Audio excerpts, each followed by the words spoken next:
Čekam znak.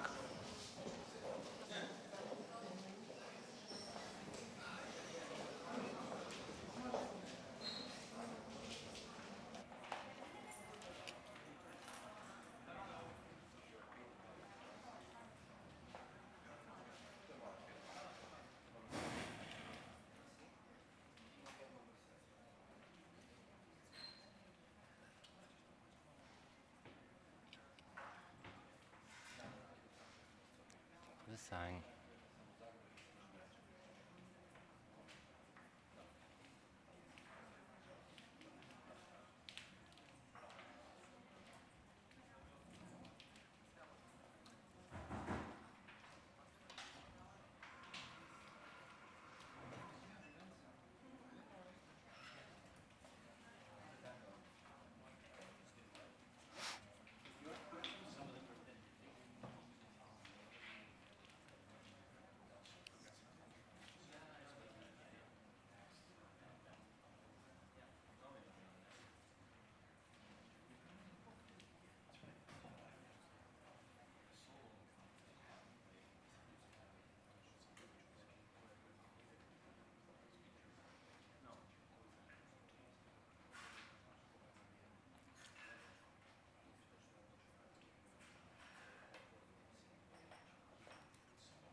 Evo još malo pa krećemo, hvala.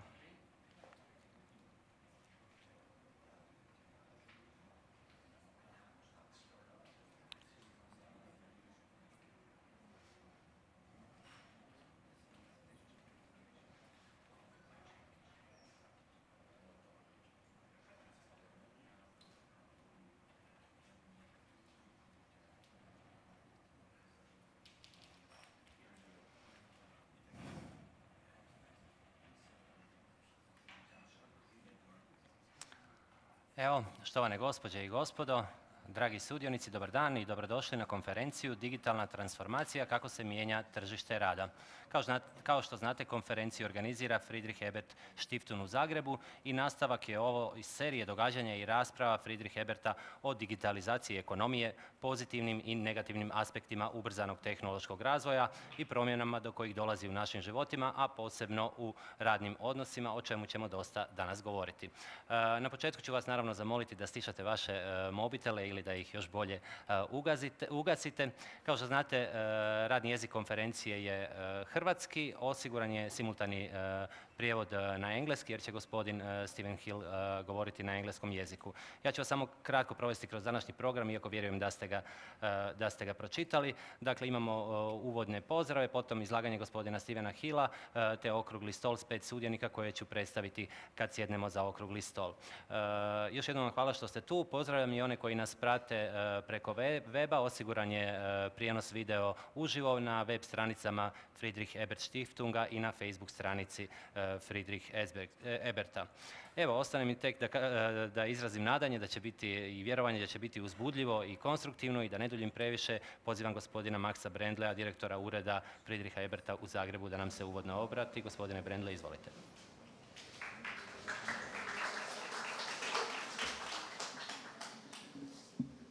Yes, hello and welcome from my side also to everybody, ladies and gentlemen.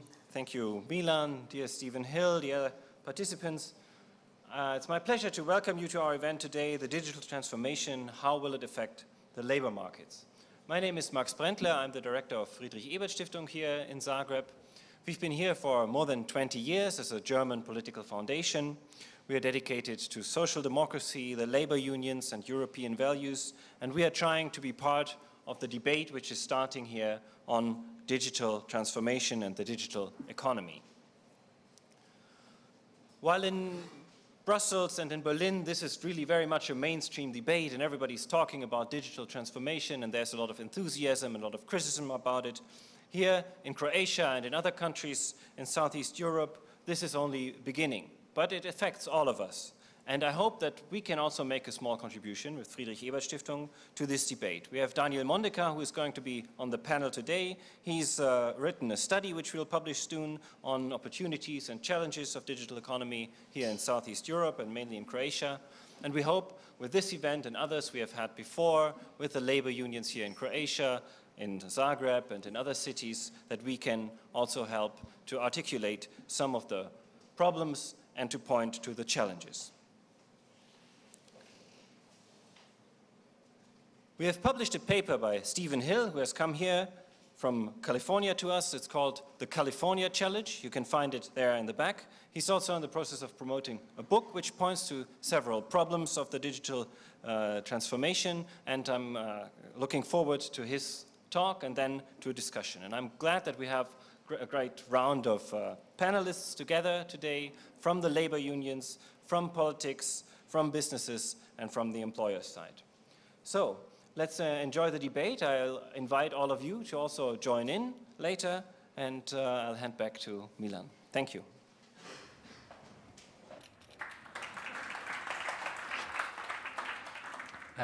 Hvala lijepo gospodinu Brendleu. Evo, preostaje mi da najavim našeg gosta, gospodina Stevena Hilla, novinara i urednika knjige Startup Illusion. Gospodine Hill, izvolite. Gospodin Hill će sada imati 10-15 minutno izlaganje koje vjerujem da će nam biti dobra podloga za raspravu koja će uslijediti.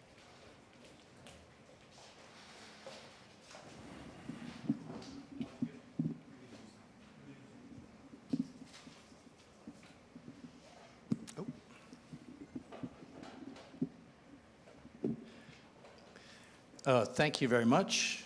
Can everyone hear me okay in the back? Wunderbar. Thank you. It's a great pleasure to be here in Zagreb. I was here, I think, 4 years ago, and just for a very short period of time, so it's great to be back and seeing the beauty of your countryside and the antiquity of your city. Coming from California, which didn't start until 1849, basically, everything here is old, and I appreciate that, that long tradition that's here in Europe. So greetings from Silicon Valley, where I live, San Francisco. There's a lot to talk about when we talk about the digital economy. There's pros and there's cons, and so I think we'll get into that a little bit today. And what we mean by the digital economy and the digital future is really the union of 3 different technologies. One of them is your smartphone, this little guy right here. This has got more computer power than the most powerful computers 20 years ago. The second thing is the high-speed internet. You know, the days when we used to have to plug into our phone lines and teenagers would be on the internet and parents couldn't use their phone because everyone was sharing the same phone lines. Those are gone. Now we have dedicated everything. And then the third thing is what's called big data, or the cloud. And that's leading increasingly to things like, you might have heard terms like the Internet of Things. The idea that we're going to have sensors throughout our society, our homes, our businesses, our industrial plants. And those sensors will always be in connection and contact with each other, communicating. And it's going to create this beehive of electronic communication that will be everywhere. In your refrigerator, you'll have, when your milk gets low, it will send a signal to the grocery store that, Mrs. Jones's milk at this address is low. Please send more milk. And then an Amazon drone will come along and pick up the milk and deliver it to your house. This is the dream, the vision, the promise that we're being told. A certain amount of it is probably science fiction, but there's billions and billions of euros being invested in Silicon Valley toward making this dream happen. Robots, automation, algorithms, software. There's even people who are predicting by 2045 that humans will be merging with machines in some ways. We'll be injecting what they call nanobots into our body for health reasons. It'll help us to track our health in real time. I mean, if this sounds alarming to you, as it does to me, is a lot of money being invested in this type of future. And, it's sort of, we need to debate these ideas now to decide how much of this do we want in our future. what's the good from the technology that we can get? Because there's undoubtedly some good. For example, as someone keeping track, I forgot to start my timer because I will lose track. Is anyone keeping track of time? It's okay. Okay. If someone could tell me when I have like 3 minutes left, that would be a big help. Okay. Yes, you know, there's undoubtedly some good to these technologies. Some of it will be medical. Some of it will be, you know, for example, drones. Drones sort of point to both the pros and the cons. You know, the drones allow for agricultural taking photos and videos of conditions of drought and being able to look at, you know, what's the quality of the soil. We never had something that could fly low enough because commercial airliners are too high and helicopters were too expensive and, you know, on and on and on. So now you have these drones that can fly at these very low levels. But the other side of drones are, you know, I live near the beach in San Francisco, and you can see all these men down there with their little private drones, and they're buzzing around the beach, and they can mount a little GoPro video camera that's no bigger than your finger on that drone. And so, you know, you have people lying on the beach and women in their bikinis and what have you, and they don't realize that 4 meters above their head, there's a drone with a video camera that's taking video of everybody on the beach. And I've asked these guys, what do you do with this footage? Oh, nothing, you know, it's just, we're just playing, having fun. Well, yeah, maybe. And there's if you can go on the internet and you can Google, there's this Russian dude who takes drones and he mounts submachine guns on them and he sets up dummies and he zooms in with his drones and his guns and he blows these things away. It's pretty alarming to watch, and just his glee, you know, his happiness at being able to use this technology in this way. So there are pros and cons to all these different technologies, and we have to really start thinking through what this means. Because in many ways, the biggest change of all is going to be coming in how we work. And that's what I'm going to focus more of my comments on now. The way we work is slowly changing. It's happening faster, more in the United States today. It's starting to happen more in Europe, more in Western Europe, but it's sweeping to Central and Eastern Europe as well. For example, there's a company in Silicon Valley called Upwork. Upwork has about 250 employees, regular employees. And those 250 employees can use technology to oversee 10 million freelancers all around the world. And these freelancers do a whole bunch of occupations. You know, there are computer programmers, software designers, there are translators, there are graphic illustrators, there are engineers, architects, lawyers, a whole range of occupations and industries are on this platform trying to get work. And what you see is that, okay, there'll be someone from Germany saying, I'd like to get 70 euros an hour for this job, and someone from the US saying, I'd like $80 an hour for this job. And then there's someone from, you know, maybe Croatia saying, I'll take 40 euros an hour for this job. And somebody from Romania saying, I'll take 25 euros an hour. And then there's someone from Thailand, India, and the Philippines saying, I'll take 2 euros an hour for this job. And those people are very highly trained. They have access to technology. They can finish the job that you hire them for, and they can email it to you or upload it to Dropbox or use, you know, all the means there are today for delivering a product like this. And when you go online, what you see is that everyone is bidding on these jobs. And you can watch the bids going lower and lower and lower. It's basically an online auction, a labor auction, in which more often than not, the lowest bids win. And there's an increasing number of people on there from all over the world, including here in Croatia. There's particularly a high percentage of people on there from Romania and Bulgaria.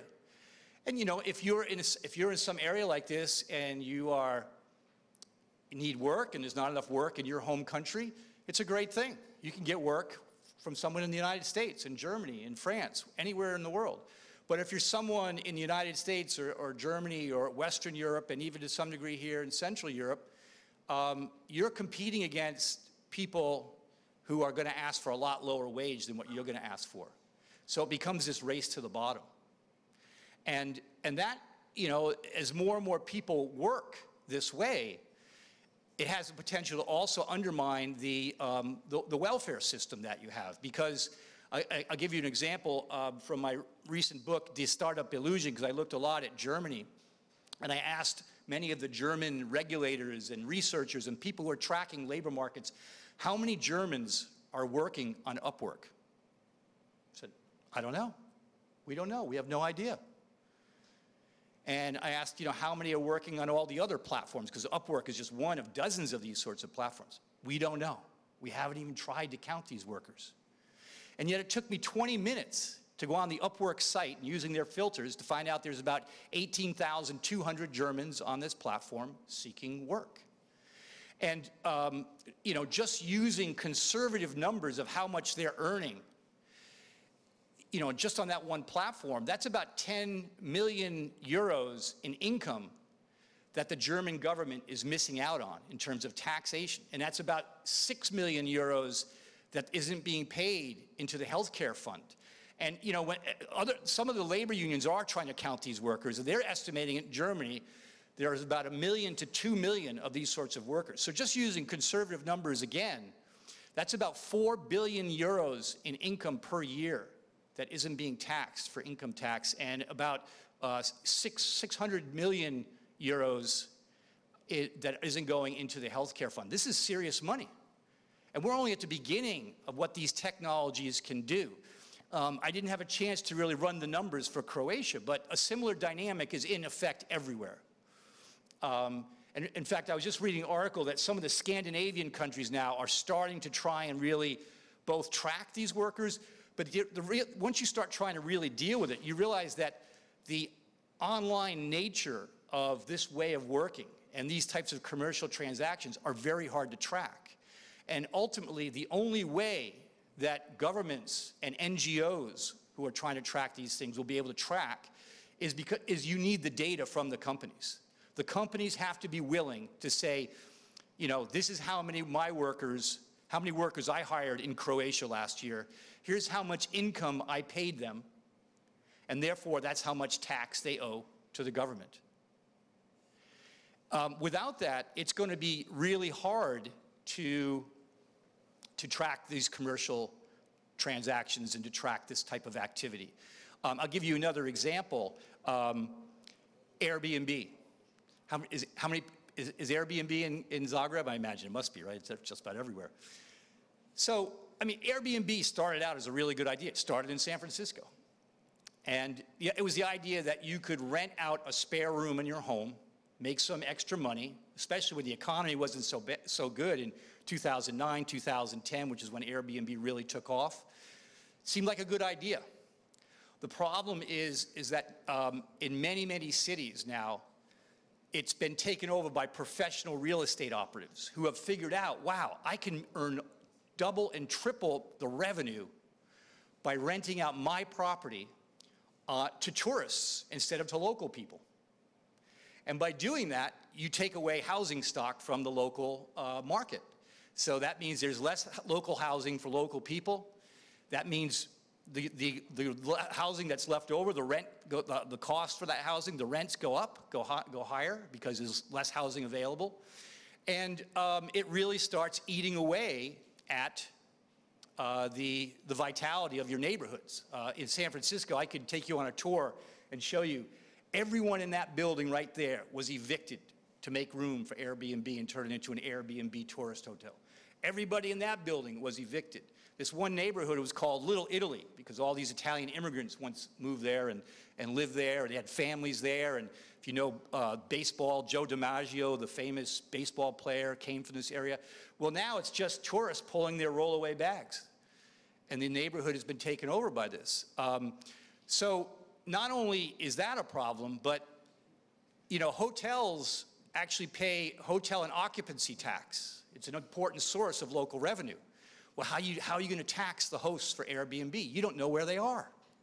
They're doing it all, you know, and, even if they're just renting out a spare room, you have to know where they are, how many nights they're renting out, how much they're renting the room for per night. And yet that data is, unless you're going to hire an army of local officials who are going to be knocking on doors and saying, who's staying in there? It's really hard to track this kind of activity. So again, you need the data from the company in order to track it, in order to tax it, in order to regulate it, make sure that these places where people are staying is safe, that they're, you know, have the right fire code material, all these sorts of things. And yet these companies refuse. Airbnb, even though they say they're part of the sharing economy, they refuse to share the data because they say our hosts have a right to privacy. But in fact, that's a rewriting of commercial law, because when you turn your home or your car or whatever into a commercial operation, you know, if you set up a bed and breakfast here in Zagreb, I'm sure you have to go down and register it with the local authorities and all these sorts of things. And Airbnb is saying, no, our hosts don't have to do any of that, and you can't have the data to regulate them and to tax them. So these are just, there's numerous examples now like this that are starting to pop up, and we're realizing more and more that we have to get a handle on this in order to really be able to make this work. Because I think there's good that can come from these technologies, but that we have to shape them in a way where we get the good and get less of the bad. So there's a lot at stake here in how we shape this digital future.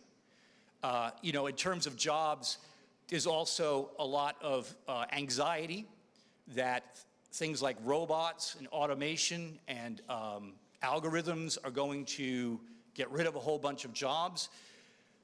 You might have seen studies where they said, you know, 50% of the jobs in Europe are going to be possibly eliminated over the next 20, 25 years. You know, I think some of those numbers are not going to turn out to be as bad as they say, because some of the jobs that can be eliminated, for example, like having your nails painted in the beauty parlor, that's a job that you can turn over to a robot. But it won't be profitable for companies, a lot of companies, to hire the robot, in part because some of the jobs are so low wage that it's going to be cheaper for those companies to still pay the low wage to the human instead of to the robot. But no question that the ability of this technology to take a specific job and break it into its component parts, and this part you give to a robot, and this part you give to an algorithm, and this part you give to, you know, some sort of automation process. And then the role for the human is just to push the button to start it all. Well, that's going to be a low-skill, low-wage type of job. And it's not just the low-skill, low-wage jobs that are threatened.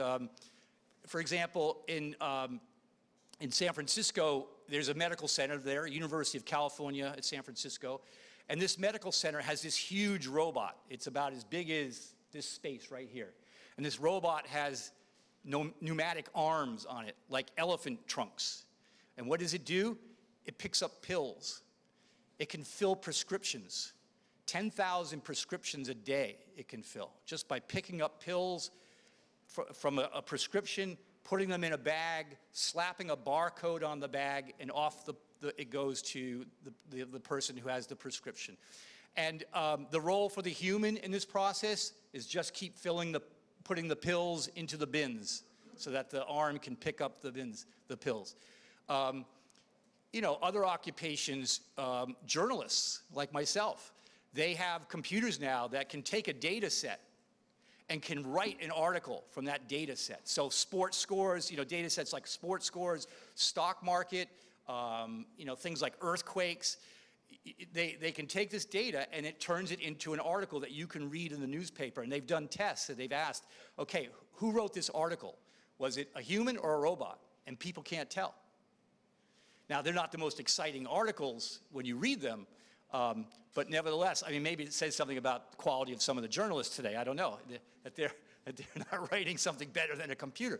But nevertheless, I mean, you know, if you have a media outlet and they need to crank out certain stories based on numbers and data, it'll be a lot cheaper for them to just give it to a robot, an algorithm to do.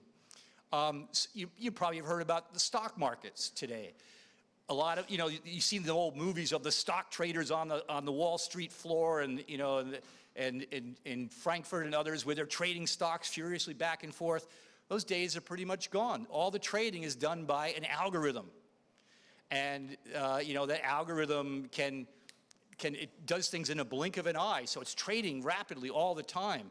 And it can create a lot of volatility. We've had a number of incidents where, as they say, the ghosts got in the machine, where suddenly something happened and the stock market plunged 1,000 points in a matter of minutes and eventually came back up. But, these are just a lot of examples where the types of occupations that can be replaced by this technology is more than simply, low-wage, low-skill sorts of jobs. So there's a lot more to say about it. Maybe that's a good introduction for our discussion, and I look forward to participating in the discussion with my colleagues. Thank you. And I'll just say, I do have some suggestions of proposals and how we can make these technologies work, especially when it comes to work. And maybe during the Q&A, I'll get a chance to talk about that. Things like portable safety nets and other sorts of things. Okay, thank you. Hvala. Hvala gospodinu Hillu. Možete odmah i sjesti ovdje. Ja pozivam i druge sudionike okruglog stola da nam se pridruže, pa ću vas sve predstaviti. Svima ću napomenuti odmah na početku da imamo prijevod, s nama i gospodin Hill, pa ću moliti da ne govorimo prebrzo i zbog prevoditeljica i zbog našega gosta. Što se tiče publike, na kraju rasprave predvidjeli smo naravno dio i za vas, za vaša pitanja i za vaše komentare. Vjerujem, siguran sam da ćete se rado uključiti. Pa da predstavimo naše današnje paneliste. Dakle, s nama je gospodin Hrvoje Balem, predsjednik Upravnog vijeća Visokog učilišta Algebra. Dobar dan, dobrodošli. Gospodin Zvonimir Mršić, bivši predsjednik Uprave Podravke, tako piše. Dobrodošli, hvala. Gospodina Stevena Hilla već ste čuli i vidjeli. S nama je gospodin Daniel Mondekar, European Public Policy Expert. Dobrodošli. Te gospodin Boris Fajs, tajnik Saveza samostalnih sindikata Hrvatske. Gospodin Hill je u uvodnom izlaganju rekao dosta toga zanimljivoga, pa mi je stvarno izazov od čega krenuti, ali evo ja bih zapravo zamolio gospodina Mondekara i zbog našega gosta i zbog ostalih da nam kaže di je zapravo Hrvatska, di je naša zemlja kad mi pričamo o digitalizaciji ekonomije i o digitalnim tehnologijama uopće u odnosu prema Europskoj uniji i drugim zemljama. Zahvaljujem, pozdrav svima. Dakle, gledano europske dokumente, a i gledano i rasprave koje se u Hrvatskoj događaju, Hrvatska zapravo prvo, u javnom diskursu premalo pričamo o tome. Mislim da čak pričamo o dosta krivim temama, ali o tome možemo i kasnije tokom razgovora. Što se tiče Europske unije i statistike koje Europska unija vodi i indikatora koje Europska unija također mjeri, tu bi se već moglo pričati o potrebi modernizacije tih indikatora sa europske strane, ali Hrvatska po zadnjim brojkama spada u onu skupinu following up countries, u nekim momentima ono što se zove lagging behind, znači postoje određeni problemi kod nas koji se mogu vezati uz connectivity, dakle potrebu da se zaista kroz cijelu Hrvatsku da pristup brzom, super brzom internetu koji još uvijek nije tu, pogotovo u ruralnim krajevima. Hrvatska ima dosta veliki postotak neinternetiziranih ruralnih krajeva, mi pričamo ovdje o next generation tehnologiji. Mi također imamo, to je recimo taj, ajmo reći, downside, i imamo jedan onako prosječni ili možda malo ispod prosječni postotak vezano uz digitalnu pismenost. Ali o tome možemo dosta pričati o digitalnoj pismenosti, zato što ja osobno smatram da indikatori koje Europa prati po digitalnu pismenost su dosta i zastarjeli. Dakle, nije više samo bitno čovjek zna surfat po internetu, znate napisati e-mail i znate koristiti Office paket, to je super. To je super, ali pritom jednako tako kaže Europska unija, ali znate, vi ste tu na 40 i nešto posto, do 2020. godine vama će preko 90% poslova potrebno za njih biti potrebna digitalna pismenost. Ali upitno je koja razina. Mi moramo početi pričati o određenim višim razinama. Tu je naravno i to vječno pitanje STEM sciences, dakle da li mi previše imamo postotak i studenata i naših srednjoškolaca koje zapravo potičemo da idu na društvene ili humanističke studije, premalo ih okrećemo u pravcu STEM-a. I naravno postoje neke stvari gdje Hrvatska prednjači u Europskoj uniji, prije svega Hrvatska je jedan od lidera po pitanju e-trgovine i prekogranične digitalne trgovine gdje zapravo treba dati odgovor da zbog malog tržišta naši poduzetnici vjerojatno pronalaze načine kako izaći van, kako proširiti se, kako naći novi prostor i nova tržišta. Mislim, te zadnje brojke možete vidjeti i evo, nedavno su objavljeni dodaci tim brojkama. Po pitanju same regije, recimo Ljubljana je jedan od najdigitalnijih dijelova Southeast Europa, znači jugoistočne Europe. Hrvatska ima dosta posla ispred sebe, što iz novaca Europske unije, što iz možda javno-privatnog partnerstva da dovršimo internetizaciju države, kako bi mogli početi pričati o funkcionalnom digitalnom gospodarstvu u svjetlu nečeg što se tako famozno zove industrijska revolucija 4.0, o čemu mi isto volimo pričati u Hrvatskoj, a da zapravo temelji kod nas nisu tu. Preveliki je gap između juga i istoka, taj gap će se po meni osobno proširivati i naravno ostaje još uvijek ta tema pitanja sharing ekonomije. Ja ću samo evo za zadnju minutu, u Europskoj uniji traju vrlo zanimljive rasprave, mi imamo sukobe nekoliko političkih struktura i struja na razini Brisela, od činjenice da jedna zahtijeva regulacije, da se ide u daljnju regulaciju po pitanje digitalne ekonomije. Dakle, tu je druga struja koja je pak za deregulaciju, pa tako s jedne strane vi imate ono što se zove Digital Festung Europa po pitanju cloud computinga, gdje Europa radi dosta europsku priču, koja je čak u mnogo čemu bila okarakterizirana kao i antiamerička, dok s druge strane po pitanju online platformi, pa i pitanje te famozne gig ili sharing ekonomije, s tim da ja mislim da upravo dobri primjeri Ubera i Airbnb-a zapravo su loši primjeri, jer je upitno šta tu je zapravo sharing economy. Tu je dosta disruptivno, ali o tom možemo i naknadno pričati, gdje je zapravo po pitanju online platformi Europa ima dokument koji su zapravo samo preporuke, koji se ne moraju svi držati. Hvala. Hvala gospodine Balen.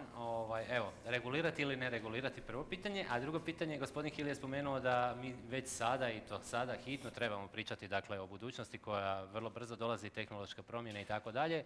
Gospodin Mondekar je samo spomenuo našu slabu digitalnu pismenost, kako mi zapravo stojimo i što bi Hrvatska trebala napraviti da počnemo malo snažnije hvatati ove trendove. Jedan. Evo ga, super. Pa dakle, regulirati ili ne regulirati, to je vrlo široko pitanje. Možemo pričati o tome da li što regulirati, a što ne regulirati. Ja ne bih tu zauzeo čvrstu poziciju, ali ako postoje stvari koje, kao što je primjerice evo i obrazovanje, u kojem sam ja već jako dugo, koja je vrlo regulirana jedna grana, međutim i ona polako mijenja svoj oblik, jer sve više do izražaja dobivaju neformalno i informalni oblici učenja, koji se čak i priznaju sve više i više. Vjerujem da možemo razmišljati i o regulaciji i deregulaciji nekih jednostavnih stvari, kao što su nekav smještaj ili kao što je taksi služba. Ne bih zaista ulazio dublje od toga u tu priču. Ono što je ključno je prepoznati kad neko krši zakon. Ja mislim da smo danas čuli evo kod izlaganja gospodina Hilla isto je par stvari koje su zapravo evidentno kršenje zakona. Samo pitanje onaj ko se brine o provedbi zakona, da li je on educiran, sposoban prepoznati da je to kršenje zakona i da li ima adekvatnu nekakvu legalnu pozadinu, znači zakonsko okruženje u kojem može to sankcionirati ili ne. Ali teza gospodina Hilla je da su ove nove tehnologije i nove firme da puno brže napreduju nego što to zakonodavstvo može obuhvatiti sve. Pa to sad ovisi koliko smo mi brzi. Znači ja ne bih to tako gledao na način da može se brže razvijati nego što sami. Pa mi sami stvaramo te firme, ne stvaraju vanzemaljci te firme i nove tehnologije. Ljudi ih stvaraju, ako ljudi stvaraju tehnologije mogu stvarati jednako tako brzo i zakone. Ne vidim razloga ograničenju u tome. A ovo što ste me pitali vezano za nekakav taj digital skills gap, ja sam uvjeren da velika većina stvari se u principu može rješavati upravo obrazovanjem. Međutim, kada prereguliramo i obrazovanje, onda stvaramo neke monopolističke mastodonte koji se ne žele mijenjati. I to je veliki problem. Jer zašto bi se netko mijenjao ako ne mora, ako postoji zakon koji ga štiti kao ličkog medvjeda, ono što bi rekli, samo da se niko ne uvrijedi ovdje. Tako da ja sam tu zaista na strani toga da moramo se brzo mijenjati kao što se mijenjaju te tehnologije. I to je upravo nekakav krajnji cilj. Ja bih dodao u principu, osim samih tih digitalnih vještina o kojima je govorio kolega Mondekar, postoji još jedna stvar, a to je koja Europa pati, to je nedostatak i leadershipa. znači jednog novog vida leadershipa koje uključuje u sebi upravo i primjenu tehnologije u razvoju poslovanja. Koliko smo mi tu spremni? Europa definitivno kaska za Amerikom po tom pitanju, sama je priznala i zato se jako bacilo na glavačke upravo u tom smjeru da se i leadership stavi visoko na agendu, da vidimo koliko stvaramo ljudi koji su sposobni stvarati biznise, nove biznise na jednoj globalnoj razini. Hrvatska je tu dosta nisko, čak mi spadamo ispod 20%, ispod prosjeka Europske unije, to isto Daniel spomenuo. I mislim da tu postoji jedan veliki razmak u kojem možemo mi djelovati. Sad, kako djelovati na taj način? Puno je tu smjerova, sad da se ne petljamo, ako možda ćemo kasnije moći dotaknuti toga, ali ja sam siguran da je obrazovanje definitivno jedna od stvari u kojoj možemo puno toga napraviti. Dobro, idemo, samo napominjem da bilo ko od vas može dignuti ruku ako želi replicirati ili da pače rasprava je poželjna, vrlo dobro došla. Gospodine Fajs, Hill je govorio dakle, o utjecaju na radne odnose, utjecaju znači, na nesigurnost radnika, na promjenu uopće kako rad izgleda, što jesu radna mjesta, što je rad, što rade sindikati u Hrvatskoj, što znamo li koliko ljudi u Hrvatskoj radi za neke od ovih kompanija, ima li kakvih istraživanja? Ovako, prije svega, što se tiče digitalnog gospodarstva, ljude ne treba plašiti napretkom. Svaki napredak u tehnologiji je u pravilu u povijesti donosio boljitak ljudima, bez obzira na koji put korak nazad, korak u stranu, ali protiv ljude sa napretkom tehnologije ne treba plašiti. Drugo, svi učesnici, uključujući i mi kao sindikati koji obuhvaćamo više od trećine radnog stanovništva, moramo se tome prilagoditi i prije svega mijenjati vlastite organizacije, ali i mijenjati okolinu u kojem djelujemo. Bez tog međusobnog zajedničkog djelovanja i međusobnog prožimanja neće biti ništa. Često se zna digitalno gospodarstvo karikirati upravo sa ovim slučajevima kao što je Uber i tako. Međutim, suština digitalnog gospodarstva nije samo to. Nisu zapravo ti poslovi koji se kod nas još uvijek tretiraju kao slobodna zanimanja. Pa čak ako pogledate statistike u Americi, slobodna zanimanja u zadnje 4 godine su čak i pala u odnosu sa 6,8 na 6,3% ukupnih zaposlenih Amerikanaca. Znači, tu ja ne vidim nekakve strašne opasnosti. Ono o čem se često govori, a to je da takva digitalizacija može dovesti ili dovodi do izbjegavanja poreza, do svakako toga smo mi svjedoci već danas. Danas nama preko 40% svjetskog financiranja, investicijskog financiranja ide kroz različita otočja i kroz različite praktički crne banke.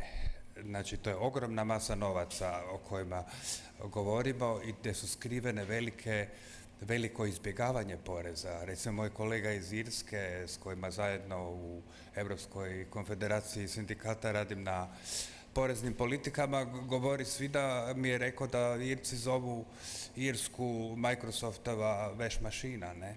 Znači, ne treba se mi toliko zabrinjavati oko same digitalne ekonomije, jer mi već živimo u jednom svijetu u kojem onaj davni svijet iz 70. godina, uređene države i tako dalje, polako ustupa mjesto tom jednom drugom sustavu. Sad, u što će se to pretvoriti? Stvar je svih sudionika na uređenom tržištu, pogotovo europskom društvu, koje je ipak jako različito u odnosu na američko društvo, da da svoj doprinos, da to ide u smjeru razvoja ljudskosti. Gospodine Mršić, Stephen Hill je dao više naglasaka na ove moguće i negativne aspekte ekonomije dijeljenja. Kad bi vas pitali, vidite li više pozitivnog ili negativnog, ne u nekoj perspektivi, nego trenutno? Evo. Pa ja mislim u svakom slučaju da je više pozitivnih nego negativnih. Iako ovdje je bilo dosta priča o income tax, dakle o plaćanju poreza na sitne honorarčiće. Mislim, pa mi imamo sustav unutar Europske unije, da ne govorim izvan Europske unije, koji je bio dizajniran da se operu ogromne količine korporativnog novca. Ima nekih malih zemalja, ima nekih velikih zemalja koje su dovele do toga da je bila apsolutno neravnopravna tržišna utakmica između onih koji su imali sjedište u tim zemljama i onih koji nisu imali, gdje je dakle doista bilo tako. Tako gdje taj porezni aspekt postoji, ali mislim da u ovom trenutku nije toliko bitan. Ja mislim da digitalno doba ili digitalna ekonomija, osim tehnologije i mogućnosti da nešto radimo, značajno utječe na promjenu mindseta. Jel? Dakle, da počnemo, da oni koji se služe time ili sudjeluju u tome, su shvatili da mogu na drugačiji način koristiti resurse, bez obzira da li su njihova znanja, njihove vještine, da mogu testirati sebe izvan vlastite bare, dakle da li su globalno konkurentni, jer ako neko radi, neko je freelancer u Hrvatskoj i radi PowerPoint prezentacije za nekog u Americi, onda je on globalno konkurentan ili radi neke druge stvari, jel? Što je jako značajno i što doprinosi podizanju kapaciteta ukupno društva. Nadalje, to je jedna velika prilika za Hrvatsku, zato u Hrvatskoj postoji, Hrvatska je jedna od rijetkih zemalja u kojoj postoji ogromna količina privatnog vlasništva od kojih je većina neiskorištena. Dakle, digitalna ekonomija doista pruža priliku da taj unused fixed asset upotrebite u nešto. Jel? Dakle, sad možemo se vratiti na Uber, možemo se vratiti na Airbnb, možemo se, mislim, o bilo čemu drugome govoriti. Dakle, što ponovno je s jedne strane ok, neki prihod koji vlasnik toga ima, ali s druge strane je promjena mindseta. Jel? Dakle, ja mislim da je puno značajnije kod Ubera da onaj koji ima auto koji mu stoji u garaži, a on jambra na kauču svoje sobe, shvati da taj auto može koristiti i prevesti 2 puta nekog putnika, zaraditi nešto novaca i ne jamrati, dakle pretvoriti besmisao života u smisao života i da se shvati da se sa svime što imamo, znanjima, vještinama, imovinom i nečim može unaprijediti kvaliteta vlastitog života ili života obitelji ili zajednice. Ova digitalna ekonomija je ekonomija mogućnosti, dakle vlastitih mogućnosti. Pružati mogućnost da sve ono što si do sada smatrao kao preprekom, u jednom trenutku ti se postane ti doista prilika da realiziraš vlastite ciljeve. Pitanje sigurnosti radnih mjesta, mislim, najnesigurnija su sigurna radna mjesta. Dakle, ako kompanija u kojoj imate ugovor, osim javnih, u javnom sektoru, jel? Ako radite u kompaniji koja vam je dala ugovor na neodređeno vrijeme i garantirala da tu možete raditi do kraja života, vrlo vjerojatno to nećete uspjeti, jer ukoliko ona neće biti u stanju se podizati vlastitu konkurentnost dnevno, ta radna mjesta će propasti. Dakle, nestaće, disappear. A dizat će tu konkurentnost tako da unajmljuje freelancere i tako dalje, jel? Ne, to je samo, dakle, bar smo Danijel i ja prije razgovarali, ja mislim da primjerice Airbnb radi veliku uslugu u Hrvatskoj, jer u ovom trenutku primjerice Zagreb nema dovoljno kreveta u hotelima. Dakle, oni koji koriste Airbnb u Zagrebu sigurno ne bi došli u Zagreb da toga nema. Oni su doputovali s nečim gdje su platili kartu i porez, oni u Zagrebu koriste neke resurse gdje plaćaju to i plaćaju porez, oni idu u neke restorane ili ne znam, kupuju nešto u trgovinama gdje plaćaju porez. Dakle, to nije ili, to je i. Pri čemu, mislim, malo mi je teško povjerovati da netko misli da smo još na razini, ne znam, onog letećeg čanka koji je bio tamo, pa da će industrija biti takva. Dakle, industrija se mijenja, apsolutno, dakle, i te fiksna radna mjesta i nedigitalna ekonomija se promijenila. Ako želimo biti globalno konkurentni, život nije fair, ekonomija nije fair, konkuriramo na globalnom tržištu, dakle ne možemo mi reći da ćemo zaštititi tržište u Hrvatskoj od proizvođača iz Srbije ili Mađarske ili Kine. To što negdje drugdje nema sindikata, ne poštuju se radnička prava, rade djeca i tako dalje, je do nas više manje, da li ćemo kupovati takve proizvode, ali dakle ta nedigitalna ekonomija upravo prolazi kroz, ili ima potrebu prolaziti kroz puno veći proces restrukturiranja nego digitalna ekonomija. Mi u Hrvatskoj imamo glavu u pijesku, jel? Pijeska je jako puno, jer nam se dogodio jedan stres test koji se zove Agrokor i sada se svi prave da se ništa nije dogodilo i da će sve biti kao što je bilo, samo evo tamo ima neki čarobnjaci koji će popeglati procese koji su nastali. Umjesto da postanemo svjesni da je to prilika za apsolutno restrukturiranje države i društva, a posebice oni koji imaju bilo kakvu vezu sa Agrokorom. Restrukturiranje toga, ne digitalnog, će biti puno bolnije, puno teže, sa puno značajnijim posljedicama nego Uber. Ili, sad njega uzimamo tu, ili Airbnb ili bilo što drugo, ili freelanceri u Zagrebu ili u Hrvatskoj. Hvala. Evo, gospodine Hill, vidim da ste ponešto i zapisivali, ali uglavnom došli ste u zemlju u kojoj je još uvijek snažno socijalističko nasljeđe, što je gospodin Mršić spomenuo, i mnoge stvari su dobro došle, koje u razvijenim zemljama nisu. Hrvatska je zadnjih godina, nažalost, toliko nazadovala da smo došli zaista do repa Europe. Mi smo među najnerazvijenijim zemljama Europske unije i očito je ljudima dobro da mogu konkurirati na globalnom tržištu pomoću i ovakvih kompanija. Gospodin Fajs je spomenuo dakle da se u Americi ne bilježi pad slobodnih zanimanja značajan.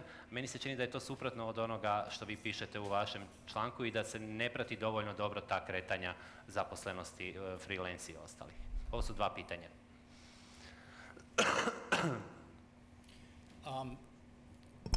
Can you hear me?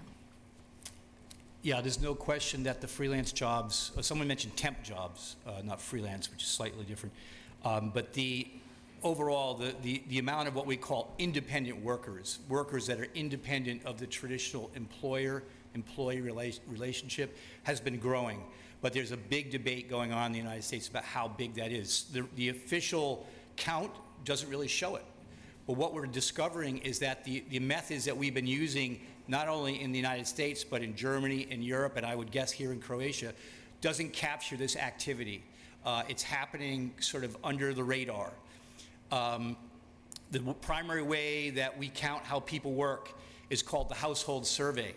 The government literally contacts 1% of people per month. They call them up by phone. In some case, they interview face-to-face. They ask about, do you have a job, yes or no?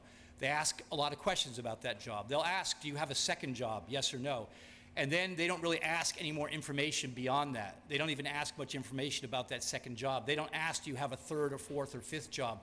And what we've seen across Europe, across the United States, in the aftermath of the 2000... U SAD-u nakon ekonomske krize 2008-2010. i krize u eurozoni, vidjeli smo veliki pomak na tržištu rada. Broj ljudi koji rade puno radno vrijeme i koji su stalno zaposleni je u padu. U Njemačkoj, na primjer, danas ima manje stalno zaposlenih ljudi po punom radnom vremenu nego ranije.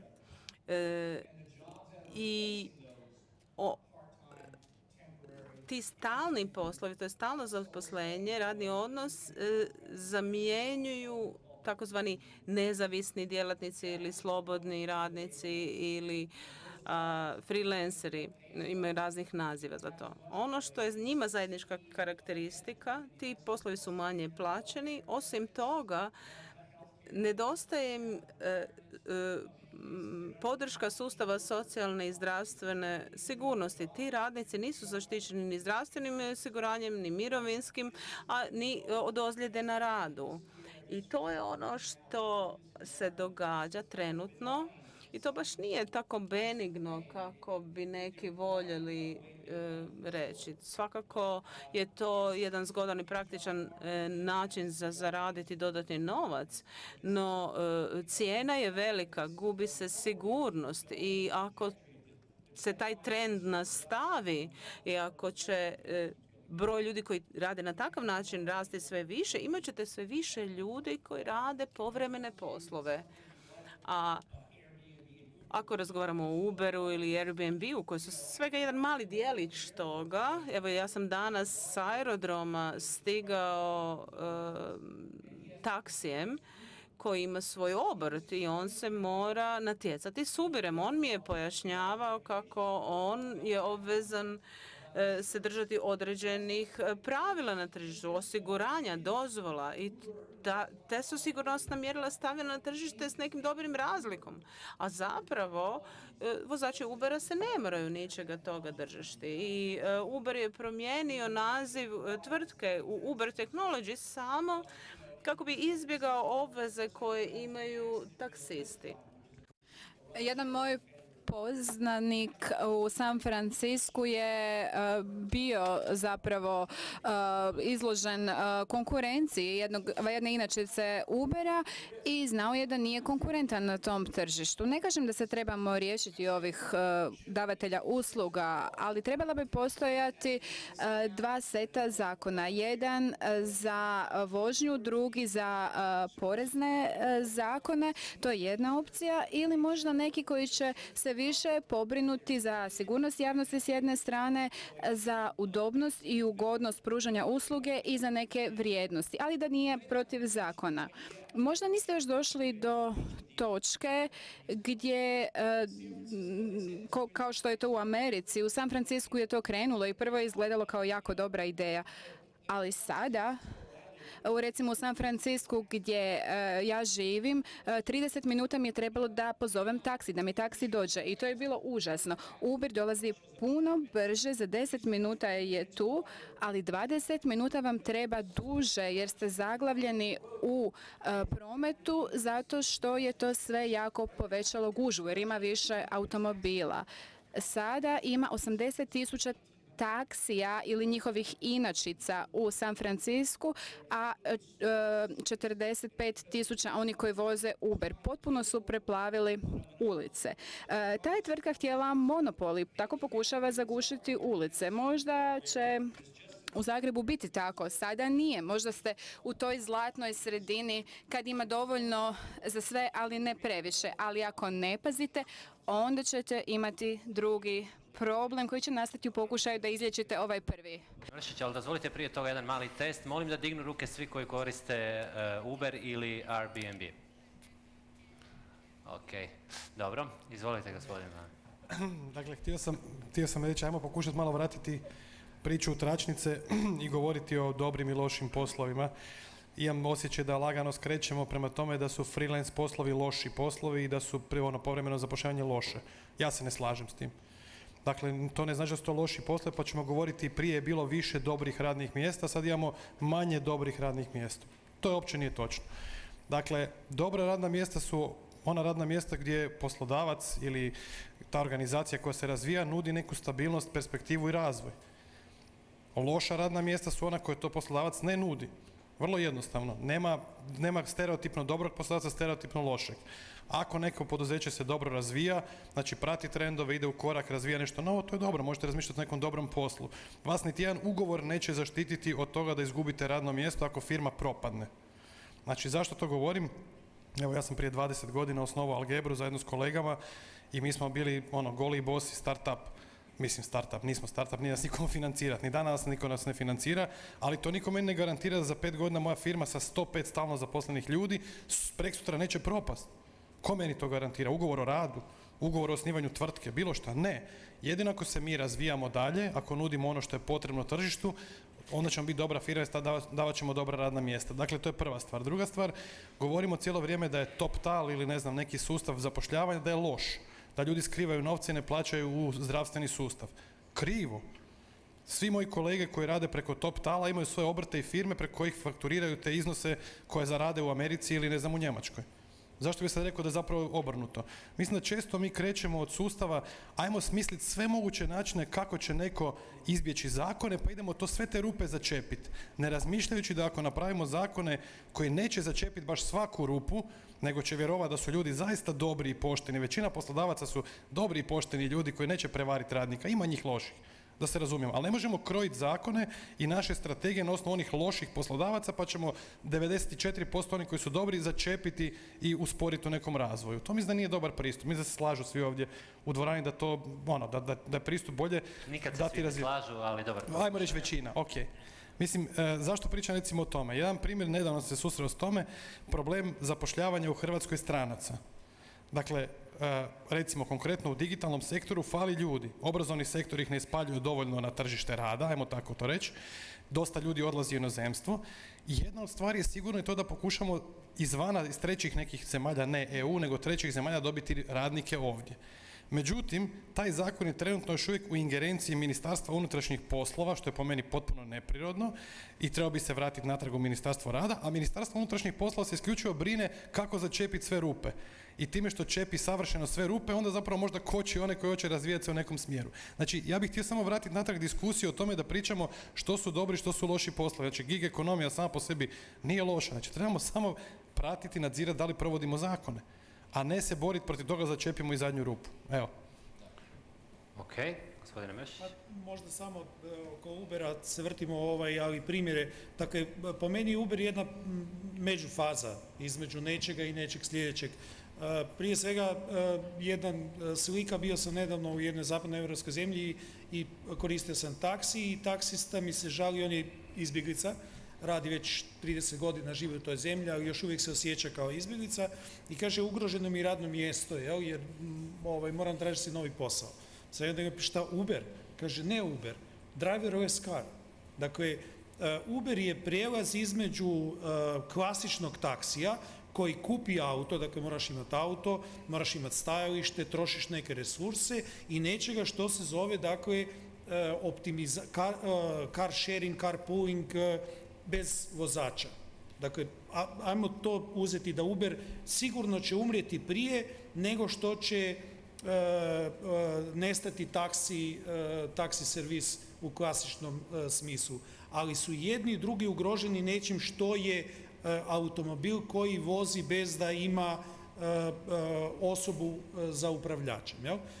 Drugo, imate situaciju u Kini gdje Uber nije uspio jer postoji Didi, gdje su dakle taksisti rekli nećemo se boriti zabranom, nego ćemo mi se ponuditi nekakvu dodatnu uslugu.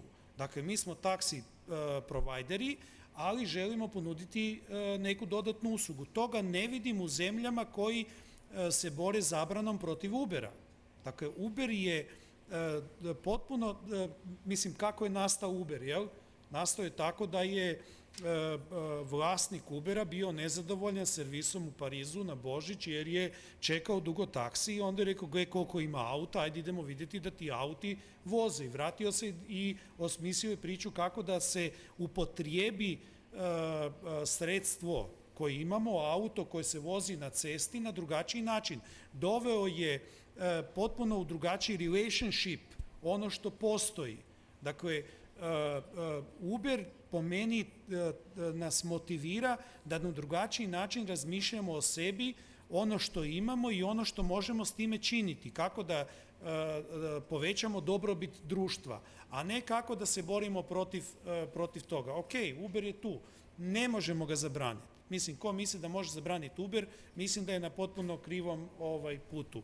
A ipak mnoge zemlje, europske zemlje se bore protiv Ubera. Imamo prije par dana odluku Vrhovnog suda Njemačke prema tužbi taksija udruženja da Uber predstavlja nelojalnu konkurenciju upravo iz ovih razloga o kojima govori gospodin Hill. Dakle, oni se predstavljaju kao tehnološka kompanija i odbijaju poštovati zakone i pravila koja se odnose na prijevozničke kompanije. To svi znamo o čemu pričamo, zar ne? Dakle, Uber nije taksi provider, Uber je provider spajanja različitih resursa. Dakle, ne vozi. Mislim da smo došli do biti razlika sada. Ali to je bilo pitanje da li je regulativa spora. Dakle, doista je dobar point ovdje bio da li bi vozači Ubera trebaju plaćati veće osiguranje za automobile. Ja mislim da, ali to je pitanje zašto to država ili osiguravatelji dozvoljavaju, zašto se ne propisuju tako. Ali ja ću sada postaviti kontra pitanje zašto većina automobila u Hrvatskoj ima daruvarske registracije.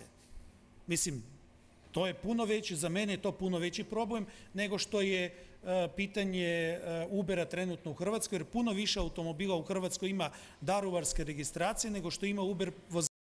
Daruvarska registracija znači da plaćate naknadu za ceste u županiji u kojoj je sjedište grada u kojem je.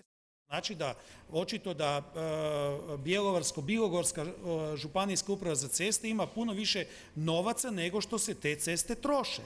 Pa tamo gdje ti automobili koji imaju daruvarske registracije voze, nemaju dovoljno da bi popravili te svoje ceste. Dakle, mi uvijek gledamo nešto što ipak označava nekakav pomak u razmišljanju.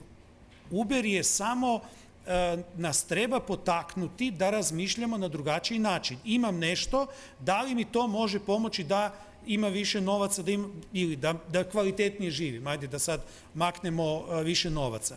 Da li mi Airbnb može potaknuti kad odem u apartman na more preko ljeta penzionerima iz Zagreba i ostanu im stanovi prazni u Zagrebu, da iznajme taj stan u Zagrebu za turiste koji bi došli u Zagreb i onda on uživa dolje na moru, a ovdje u Zagrebu će imati prihode koji će mu omogućiti kad se vrati u Zagreb da ima kvalitetniji život u Zagrebu. Dakle, to su pitanja ne sad da li Uber ili Airbnb, naprosto da li smo spremni na drugačiji način razmišljati. Ako razmišljamo o tome da imam sigurno radno mjesto i da moj gazda se mora brinuti o tome da bude konkurentan, a ja nisam spreman ulagati u sebe, nisam spreman drugačije raditi i živjet ću i raditi na tom radnom mjestu do kraja svog života, onda imamo problem.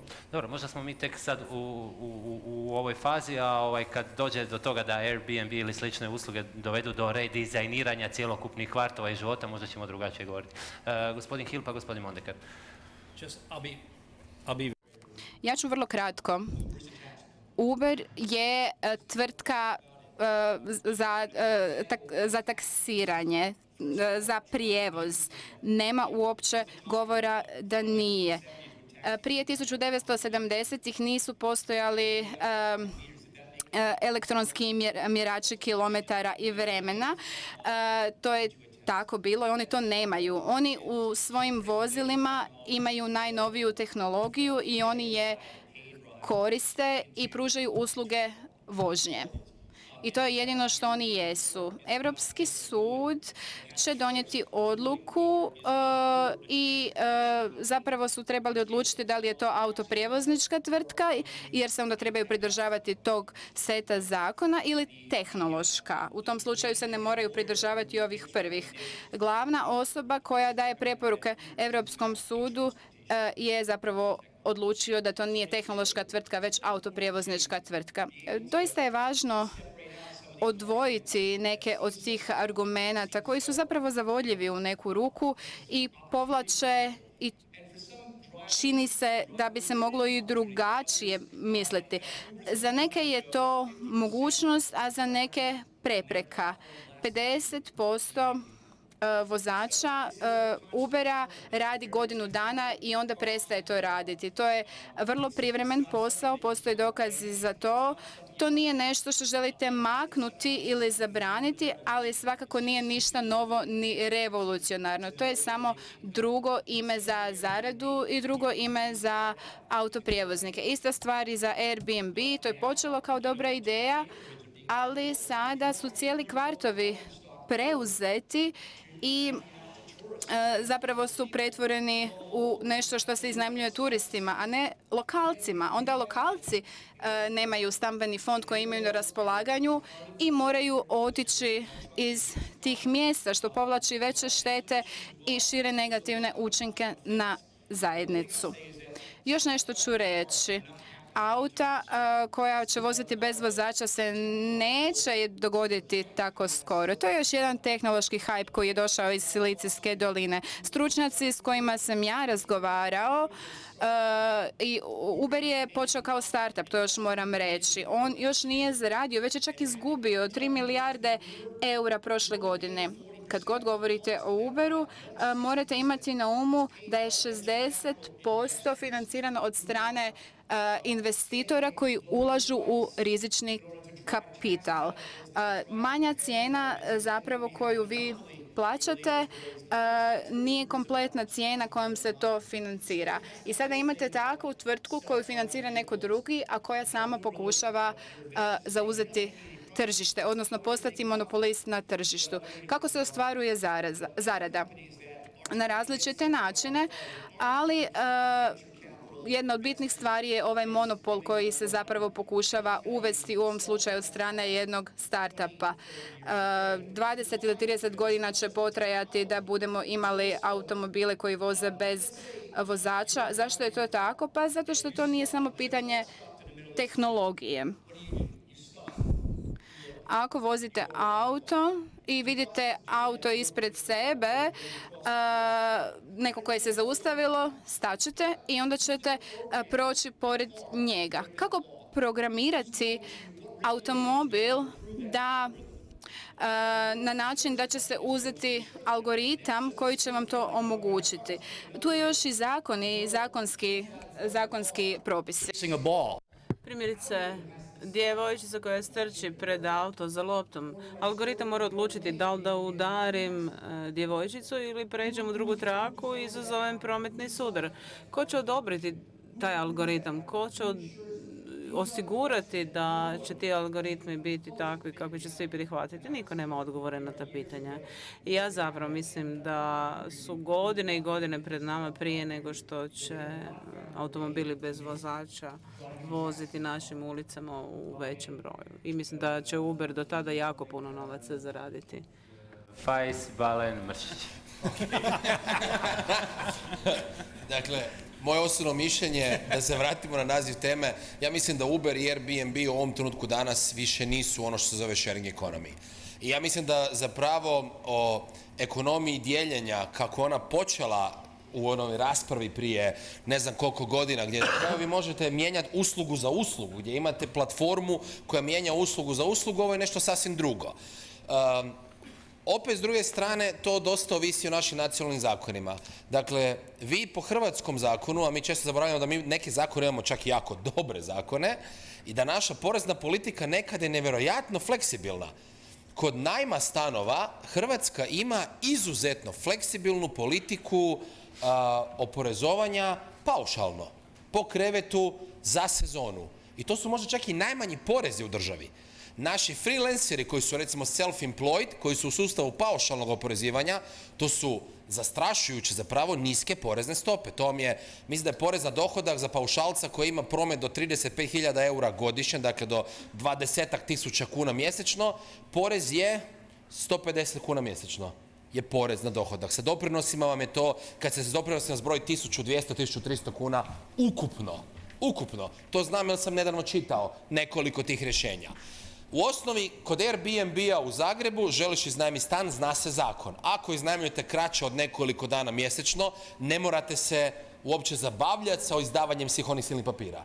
I želite li više, to su vam i dalje 2 ili 3 papira. I danas s ovim sustavom e-građanina, to vam je gotovo klik jer vam je lakše prijaviti. I onda idete na platformu. Basically, šta hoću reći? Kod Airbnb-a vi u Hrvatskoj plaćate porez i dapače, isplati vam se prijaviti i platiti porez koji vam je u rangu par stotina kuna, nego čekati ogromne kazne ako to niste napravili. To je zapravo što tiče Airbnb-a, ali ja sam rekao, ja ne smatram Uber i Airbnb više opće sharing economy, to smatram kao i svaka druga platforma koja spaja tražitelja usluga sa uslugom, koja uzima svoj kat. Uber ima problem, naravno, koja mislim da će biti riješena na ovakav način.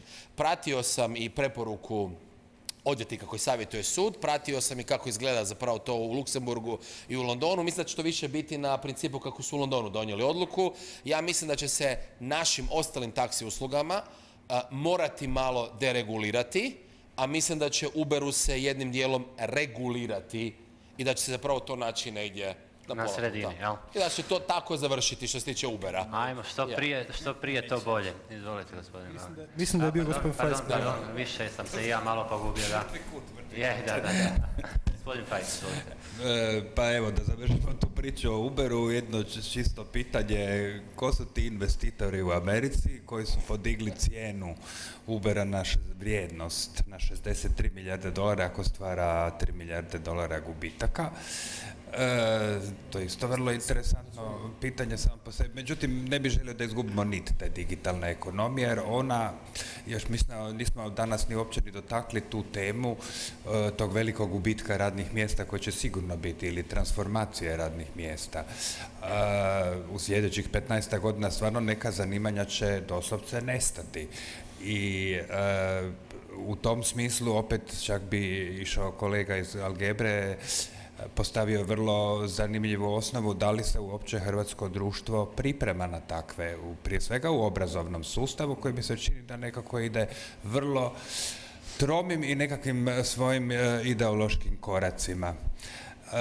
Druga stvar je ona što si moramo postaviti pitanje, a kako će to zapravo biti društvo u kojem zapravo čovjek će morati naći svoje mjesto, a da praktički tehnološki okviri rješavaju neke od najosnovnijih pretpostavki rada. To su buduća pitanja digitalne ekonomije. Ono što mene kao zastupnika sindikata u svakom slučaju ostaje činjenica da će uvijek biti ljudi koji će imati kapital i oni koji će morati prodati svoje znanje, kreativnost, druge intelektualne sposobnosti, bilo kakve druge sposobnosti i koji će trebati na kraju naći neku fair cijenu toga što nude i tu zapravo za svoju organizaciju ja ne vidim neke velike probleme.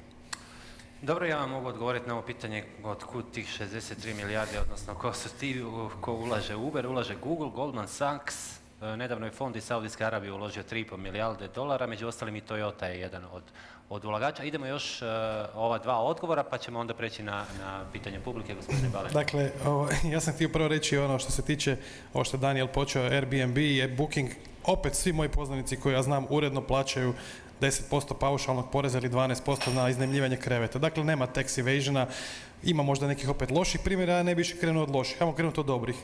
Većina mojih koje znam plaćaju poreze. Znači, ljudi nisu zli.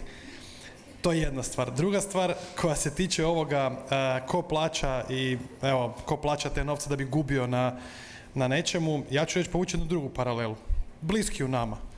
Dakle, 1 godina školovanja u Republici Hrvatskoj košta negdje na visokom obrazovanju, pa sigurno negdje oko 10.000 eura. 1 godina školovanja na nekim fakultetima, nekima je 40.000 kuna.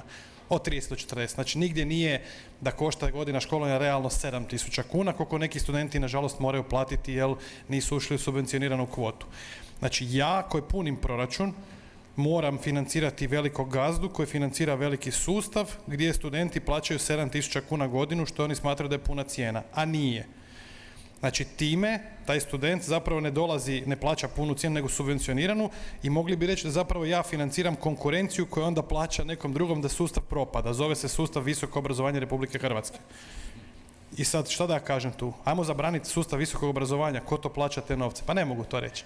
Znači, to je bila čisto nekakva paralela. Ako neko hoće investirati u to, svoje privatne novce, nek financira svojim privatnim novcima šta god hoće. Nažalost, mi nemamo tu nekog velikog upliva u tu priču.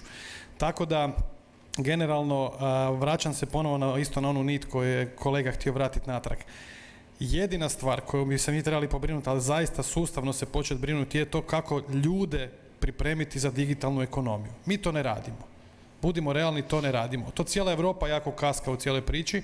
Nije to samo Hrvatska izuzetak, možda jesmo i malo spori. Ja se ne bi složio da smo mi najgori i ne bi volio ikad reći da je Hrvatska najgora od svih zemalja u Europi.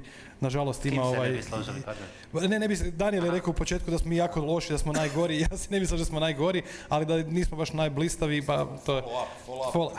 Najgori nego following up. Da. Mislim da je ono što nama predstoji je vidjeti kako se mi možemo uklopiti u tu priču da naši ljudi budu konkurentni, da osiguramo onu stvarnu fleksigurnost o kojoj se pričalo puno puta za fleksigurnost radnih mjesta. Znači, ne govorimo više o sigurnom radnom mjestu, nego o tome da ako osoba izgubi radno mjesto na neki način zbog nečega, da bude upotrebljiva na drugom radnom mjestu. I mislim da nas puno toga čeka.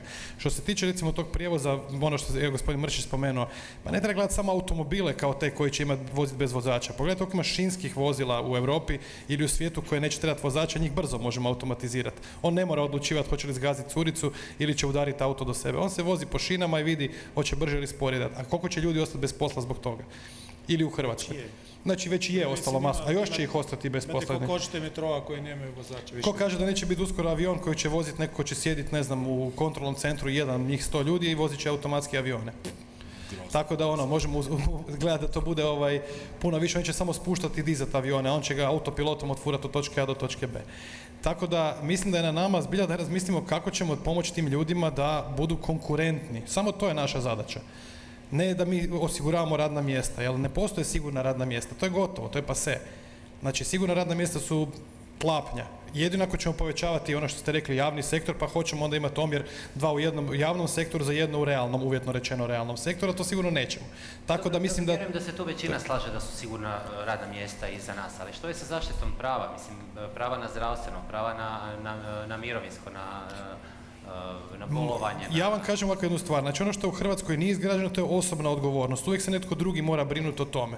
Mislim, velika razlika između Amerike i Hrvatske je to što u Americi svaki pojedinac sam obračunava svoje health insurance, social security i takve stvari. Mi smo Europa, mi to nećemo. Ali opet ne smijemo dozvoliti da ljudi budu potpuno uljuljkani u tu priču, da će netko drugi brinuti o njima. Znači, moramo se brinuti o tome. Nažalost, naš mirovinski sustav, pa to i sami znamo, koliko ja mogu mirovinu očekivati od mirovinskog sustava. Da li da onda kažem, sad ću ja baciti sve 4 u zrak i počet ću kukat? Pa neću, moram napraviti nešto da se osiguram nekako tu mirovinu na neki način. Da li štednjom, ako mogu štediti, da li, ne znam, time što ste rekli, ovo ima puno tih nekretnina koje se ne koriste. Puno ljudi živi u nekoj komociji. Puno ljudi živi... Ako ja vas dobro razumijem, zaista želim razumjeti, vi želite reći da mi trebamo pomiriti s time da će nam razina radničkih prava u svakom smislu padati, da je to ok. Apsolutno ne. A onda ne razumijem. Ne, apsolutno ne. S time se ne smijemo pomiriti. To je stvar koju se ne smijemo, nego moramo raditi upravo na onom drugom segmentu. Znači, ne samo, raditi paralelno stvarima da držimo radnička prava i s druge strane da ljude činimo konkurentnima. A ne samo jedno gurat, samo jednu stvar. Ajmo dizati radnička prava, a ne raditi na ove stvari. Pa Hrvatska ima najniži postotak u Europi, to je zaista istina, ljudi koji sudjeluju u cjeloživotnom učenju i obrazovanju. Kako ćete biti konkurentni?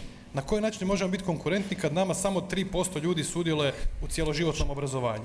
A dolaze nove tehnologije, dolazi ekonomija, digitalna ekonomija. Pa ko će biti spreman na tome sudjelovati? Sad će neko reći, pa to je zato što nemamo novaca za to. Uvijek je novac paradigma. Međutim, gledajte, Hrvatska ulaže u obrazovanje isto kako ulaže u postotku i ostale zemlje Europske unije. To je u lipu skoro točno, 4,9%, Europa 5% obrazovanja ulaže. Samo mi te novce baš racionalno ne raspoređujemo na prave stvari. Tako da evo, mislim da tu je veliki izazov sa slijedi nama koji moramo adresirati. Ako ne može drugčije, onda moramo sami. U redu, gospodine Mršić. Pa samo da dovršim ovu priču. Dakle, Uber u ovom trenutku ima novu uslugu koju razvija, to je upravljanje prometima u gradovima, zato što je prikupio najveću količinu upotrebljivih podataka i počeo je nuditi uslugu, dakle, da u nekim gradovima riješi problem prometa.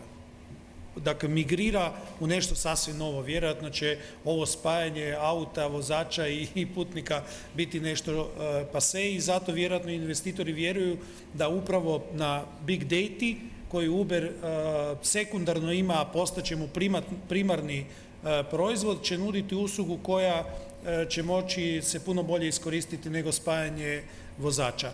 Ali ova cijela priča oko Ubera je simbolička zato jer to pokazuje još jedan veliki otpor svih ili velike većine prema promjenama. Dakle, o Uberu možemo govoriti da li je dobar ili loš, ali Uber je trebao motivirati da se neki drugi mijenjaju. Tih promjena se ne vidi, nego se traži da se Uber zabrani.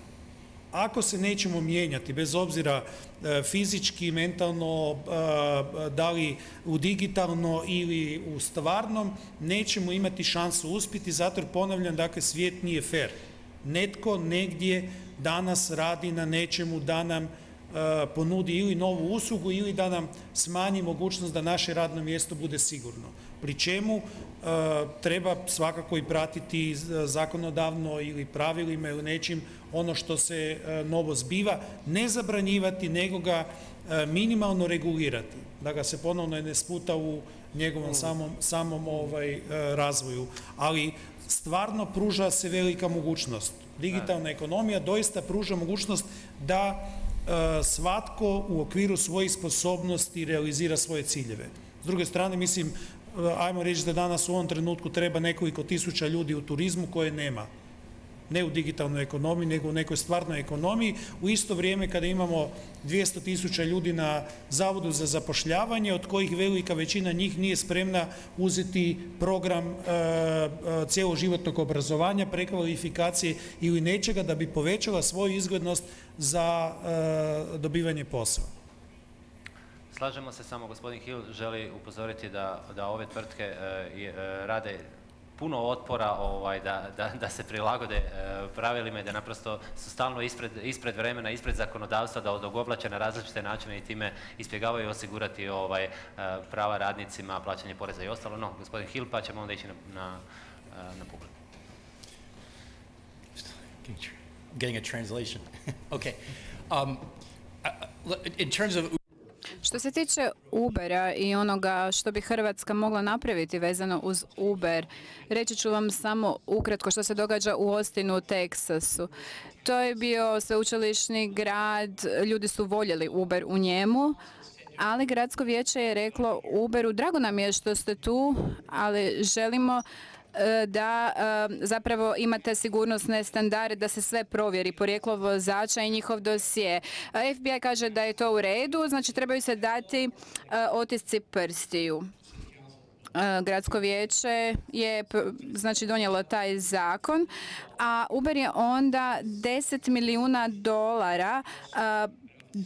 potrošio za inicijativu skupljanja potpisa i pitali su ljude iz Austina, odnosno rekli su da će ili dati potpis da zapravo prođe ta inicijativa, da to ne moraju, ili će otići. Ljudima se to nije svidjelo i Uber je onda zapravo otišao. I jesu otišli iz Austina. I sad su zapravo svi bili zabrinuti što će sad biti sa autoprijevozničkom situacijom i onda su došle lokalne tvrtke i popunile taj jaz koji je ostao nakon Ubera. Što želim reći? Želim reći da nema razloga da Uber ne prati lokalne zakone. Trebali bi, iako im se to ne sviđa, mogu otići. Ovo je digitalno doba i svi ljudi koji su tu mogu započeti lokalne tvrtke koje će biti slične i pružati iste usluge kao Uber. Mnogi mladi ljudi su sposobni napraviti takve aplikacije i uspostaviti takav sustav. Možda neće biti savršena i sveobuhvatna kao Uber, ali bit će dovoljno dobra. Znači, treba biti principijalan u tom smislu zbog sigurnosti, zbog potrošača i kome se to ne sviđa, onda mogu slične tvrtke nastati na lokalnom tržištu. Airbnb, ista stvar. Ako neće pratiti zakon, mogu otići. Što se dogodilo u Berlinu? Prije godinu dana donijeli su zakon koji je rekao da je legalno to što Airbnb radi, ali žele da se vrate svojim korijenima, da se zapravo iznajmljuje jedna soba u nečim domu, a ne cijeli stanovi i cijele kuće, jer to rade profesionalci. 365 dana godišnje. Znači, možete to raditi, ali na način na koji ste originalno započeli, jedna soba i određeni limitirani vremenski period. Problem je provedbe tog zakona. Ne znate tko to radi, koliko naplaćuje, koliko noćenja i slično. I u Berlinu se dogodilo da je zakon prošao, povećao se broj prometa na Airbnb-u, i sada pola zapravo soba koje se iznajmljuju zapravo nisu sobe, nego su cijeli stanovi ili kuće, što originalno nije trebalo biti. To nije samo u Berlinu, nego i u Barceloni i u drugim velikim gradovima i zapravo ti zakoni se ne mogu provesti jer su vam potrebni neki podaci od tvrtki koji oni ne daju. Registar iznajmljivača bi bio dobro rješenje. U San Francisku su to pokušali prije 2,5 godine i danas ih se samo 20% registriralo, a ostali jednostavno ignoriraju zakon. Opet ponavljam, nema razloga da Airbnb nestaje, ne pokušavamo ga maknuti ili zabraniti, već je pitanje regulative kako će funkcionirati na način da ne uništi lokalnu zajednicu. A za to tvrtka treba surađivati, treba vam dati podatke da se mogu uspostaviti pravila i zakoni. Ta sharing ekonomija poznaje, znači Airbnb poznaje podatke, vidi ko su ti domaćini koji ne prate zakone i mogu ih maknuti, ali ih ne miču. Zašto? Zato što zarađuju veliku količinu novca. Vaše vrijeme. Ruke, pitanja, komentari. Biće nam drago. Izvolite. Evo, uzmite mikrofon. Evo, sada smo bili čuli da je Uber ispred vremena i ispred zakona. Zapravo što se tiče zakona, ili jesmo po zakonu ili nismo po zakonu, vrlo je jednostavno. Poanta digitalne ekonomije je povećanje konkurentnosti. Osnovni problem Ubera, pa dijelom i Airbnb-a, je upravo što potiču nekonkurentnost. Možemo razgovarati u smislu neplaćenih poreza, radnih prava i svega ovoga što je sad bila priča, međutim stvar je puno prizemnija, odnosno stvar je puno osnovnija. Razlika između Ubera koji se bavi prijevozništvom ili ako ćemo odijeliti, dakle ako Uber aplikacija, onda Uberovih partnera koji su prijevoznici, dakle i taksista, odnosno svih drugih prijevoznika, je što jedni moraju ispunjavati cijeli niz zakona, odnosno cijeli niz pravila, dok drugi, odnosno Uber, ne mora ispunjavati apsolutno ništa. Kod Airbnb-a je situacija identično takva, dakle ako se bavite bilo kakvom turističkom djelatnošću, potpadate pod jedan zakon, pa ako se bavite još iznajmljivanjem smještaja, dakle imate hrpu stvari koje morate ispunjavati, dok ako ste na Airbnb-u vi ništa od toga ne morate ispunjavati. Dakle, to je nekakva osnovna stvar koja potiče nekonkurentnost, odnosno praktički Uber i digitalna ekonomija u tom smislu nemaju nikakve veze. I druga stvar, želio bih razbiti jednu famu. Što se tiče Ubera, mi svi poznajemo Uber kao nešto, eto vi imamo super aplikaciju, dakle uđemo na tu aplikaciju, odemo od lokacije A do lokacije B. Međutim, sami modeli Ubera su iznimno različiti čak od zemlje do zemlje. Ako uzmemo samo Europsku uniju, dakle od 28 zemalja Europske unije, Uber nije dopušten u 12 zemalja, dakle na današnji dan. Čak što više, Uber kad je dolazio u Hrvatsku najavio da će doći u paketu zajedno u Sloveniju, Hrvatsku i Srbiju, od toga su došli samo u Hrvatsku. Zašto? Zato što su ostale dvije zemlje rekazale, ok, dođite, ali sutradan ćemo vas ukinuti. Dakle, nije poanta ukidanja, kad se govori o ukidanju Ubera, odnosno zabrani Ubera, ne govori se o zabrani aplikacije, u smislu sad ćemo mi zgasiti aplikaciju i sad je to, nego se jednostavno govori o tome ajmo svi poslovati po jednakim uvjetima, ajmo jednake uvjete za sve. A onda naravno da je neka sasvim druga priča, jesu li uvjeti preregulirani, pa ako se opet vratimo na ova dva biznisa, dakle na pružanje smještaja, odnosno pružanje taksi usluga, odnosno usluga prijevoza, jesu li uvjeti preregulirani, treba li doći do liberalizacije tržišta, oslobađanja ovoga onoga. Dakle, ali to su po meni u potpunosti različite teme. Hvala lijepo. Želi li neko od panelista komentirati? Evo ja mogu kratko, vrlo kratko, dakle, obrazovanje, ja se vraćam na tu temu koju dobro poznam, valjda u njoj sam već 20 godina, što nama donosi digitalna ekonomija u obrazovanju. Znači, donosi nam dostupnost najboljih svjetskih predavanja fakulteta, sveučilišta preko interneta. Coursera, edX, razni formati nam to nude. Pa da ću se sada početi boriti, tražiti regulaciju tržišta zbog toga? Pa neću. A trebao bi, jer ja plaćam jako puno poreza, jako puno regulacije, jako puno nadzora, kvalitete. A šta da napravim sad? Da tražim zabranu da svi operateri u Hrvatskoj zabrane Courseru i edX jer ja plaćam puno nameta. Dobro, gospodin Hill.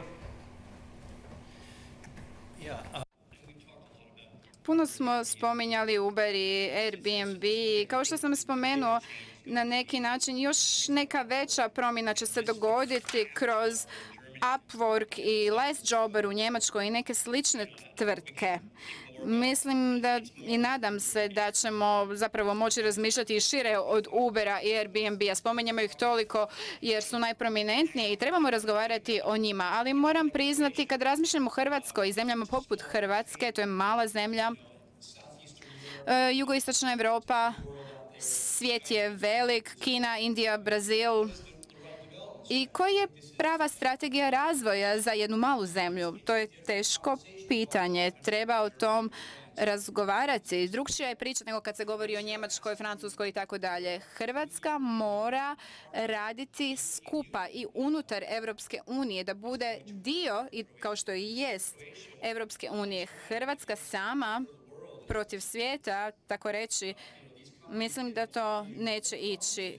Ove vam tvrtke zapravo, ako vam se ne sviđaju, one se jednostavno mogu povući, ali ona neće osjetiti neke posebne probleme ako se povuku samo iz Hrvatske. Ali to digitalno tržište rada i digitalizacija omogućuje dobre prilike. Ne morate nikamo ni otići, možete ostati u Hrvatskoj, a danas možete raditi svugdje. Ili zapravo otići nekamo. Postoji veliki potencijal za brain drain i to jesu sve vrlo komplicirana pitanja, neću se pretvarati da nisu. I nadam se da će još biti diskusije o tome. Obrazovanje, kao što vi spominjete stalno, jest od vitalne važnosti. Ali tu je, ali možda neće biti dovoljno samo po sebi. Ovo je samo gospodin Hill izvrsno otvorio temu. Ja sam, dakle, kao što znate, savjetnik ili popularno konzultant za europske javne politike i zapravo regulatorna pitanja. Dakle, radim ovdje, radim u Briselu, imam pravnu osobu ovdje, pravna osoba gore. I fascinantno je kada podvuku se paralele, nevjerojatno je koliko u Hrvatskoj ljudi ne shvaćaju da Hrvatska nije otok koji pluta sama u svijetu, odvojena od sve realnosti koja je oko nje. Butterfly efekt leptira uopće fascinantno koliko prvenstveno privatni sektor ne razumije. U Briselu je prisutna naša vlada, u Briselu je prisutni su sindikati, nešto gradovi i općine kroz Committee of Regions i tu prisutni kolega. Regije, tako i tu prisutni kolega na kraju koji sjedi u zapravo mreži za digital skills, jel tako, digital jobs. Te ljudi poput Mrlete, još neki koji putuju gore, razgovarati, pregovarati i mogu reći samo ovo. Kao država članica, ovo je izvrsno otvoreno, kao država članica slabo funkcioniramo. Ako uzmete 10 prioriteta Europske unije, među kojima je Digital Single Market jedan od njih, unutar kojeg je Digitizing Industry kao put prema industriji 4.0, unutar kojeg je Grand Coalition koji je promijenio ime, sada doduše nešto drugačije, u kojem se pregovara, razgovara i dogovara o direktivama i uredbama koje postaju hrvatski zakoni onda, u tom slučaju, a postoje jasne procedure od redovnog zakona o postupku pa tako dalje, zastrašujuće je koliko je malo Hrvatska prisutna. Samo ovdje da završim, zadnja rečenica, samo na temu digitalne ekonomije. Vam gore ima jedno 5 ili 6 alijansi, koji su zapravo registrirani kao NGO-i, koji imaju ogroman utjecaj na radne skupine Europske komisije, ekspertne skupine, na MEP Industry forume, dakle na Europski parlament i na samo vijeće. Većina hrvatskih kompanija koje bi mogle ići u takve organizacije ne ide, dapače mnoge koji su bile su se povukle nakon što je Hrvatska ušla u Europsku uniju misleći evo sad smo ušli u Europsku uniju, to nam više ne treba. I zapravo mi u mnogo čemu smo samo, kako bi to preveli na engleski, bystanders of our own destiny. Mi stojimo i gledamo šta nam se događa nakon što je proces već gotov. To pogotovo vrijedi za set uredbi, direktiva i pravila vezano uz digitalnu ekonomiju. Evo. Dobro, izvolite. Sins konzultant. Evo, jučer sam gledao podatke Heritage instituta za 2017. Kaže Hrvatska 15. po slobodi trgovine, a po ekonomskim slobodama tek 95. pri dnu, što bi značilo otprilike da mi naše ljude smo stavili u ring sa Mirkom Filipovićem ili nekim takvim i zavezali smo im ruke da se tako tuku. Evo, tako bi ja to shvatio otprilike taj podatak. Ne znam ako neko može komentirati. A u vezi Ubera je jasno stvar definicije tržišta, a te disruptivne tehnologije u stvari kreiraju novo tržište. Sad ako kažete da je to opet isto taksi, onda se nismo nigdje pomakli, onda u stvari negiramo da se išta promijenilo, jel? Ono za gospodina Hilla pitanje kako bi onda objasnio disruptivnost kao pojam, ne? A drugo, da li on smatra, da li je u biti startup sam po sebi neka industrija koja proizvodi eto samo startupe, to je kao jedan event, industrija koja povlači puno novaca u sebe i biti ljudi kao i kod recimo lutrije ili industrije igara na sreću vole u to uložiti, jel? Eto, to je to. Hvala. Hvala. Imamo za... Yeah, those are good questions. To su dobra pitanja. Pa zapravo u Silicijskoj dolini 7 od 10 start-upova propadne i 9 od 10 ne zaradi ništa. Uber ni danas ništa baš ne zarađuje. Da, to je slično kladionici. To je jedan veliki kazino za investitore. Ljudi ulažu novce u zaista smiješne ideje i nadaju se da će uspjeti. Jedan od mojih omiljenih primjera ja to nazivam tvrtke te u Silicijskoj dolini koji su čudne tvrtke. Jedna tvrtka je ponudila projekt revoluciju kako radimo picu. Oni su izmislili projekt kombija s pećnicama, tako da kako pizza putuje prema vama, istovremeno se peče i dođe vam vruća, kao da nam treba revolucija pizza. A ja sam, kad postavite pitanje, a šta ako naiđete na gužvu, hoće li algoritam usporiti pečenje pizze ili će pizza zagoriti? Dakle, postoji puno novaca koji se ulažu i u takve ideje koje se nikad ne ostvare. I pitanje je čak i za državu poput Njemačke koja je bogata. Mogu li se i vlade to priuštiti? Ako, recimo da vlada ima da im propadne 7 od 10 njihovih vladinih programa, ljudi bi tražili nove izbore. I jasno, radi se o privatnom sektoru koji funkcionira po drugim pravilima, ali da, u Silicijskoj dolini je jedan veliki kazino, svi investiraju u nadi da će baš oni u Bostonu jednu tvrtku koja će donijeti ogromne novce. I mislim da to nije baš nužno dobra investicijska strategija. Mislim da tu trebamo stvari promijeniti, jer ako pratimo trendove globalne ekonomije, pa hoće li ekonomski rast biti jednak onom rastu iz razdoblja poslije Drugog svjetskog rata? Ne, i Kina usporava zadnjih godina. To je veliko tržište, izvozno tržište za Europu i SAD. Dakle, brojni se trendovi u globalnoj ekonomiji zapravo događaju koji nam poručuju da moramo naći novi model rasta. I u Silicijskoj dolini također postoji jedna mračna tajna. Te tvrtke zapravo ne zapošljavaju puno ljudi. Ako pomislimo na Facebook zapošljava 12.000 stalno zaposlenih. Oni su kupili Instagram koji je Kodak digitalnog doba, a tvrtka Kodak, sjećate se onog doba kad smo imali fotoaparata, oni su zapošljavali 50.000 ljudi u cijelom svijetu. A Instagram zapošljava jedan dio zaposlenika Facebooka, kojih je ukupno 12.000. Tvrtke poput Apple i Google zapošljavaju 60-70 tisuća ljudi. Ako to usporedimo sa velikim proizvođačima automobila koji zapošljavaju stotine tisuća ljudi, to je mali udio. A to su tvrtke koje zapravo žele algoritmima i tehnologijom zamijeniti ljude. To je njima cilj, vizija. I svakako oni nude neke dobre proizvode i usluge. I ja rabim pametni telefon. To je cool. Ali moramo malo razmišljati dalje od toga. Moramo se zapitati šta to radi našem gospodarstvu, globalnom gospodarstvu. Imamo prekooceanske porezne oaze. Također šta se događa s podacima?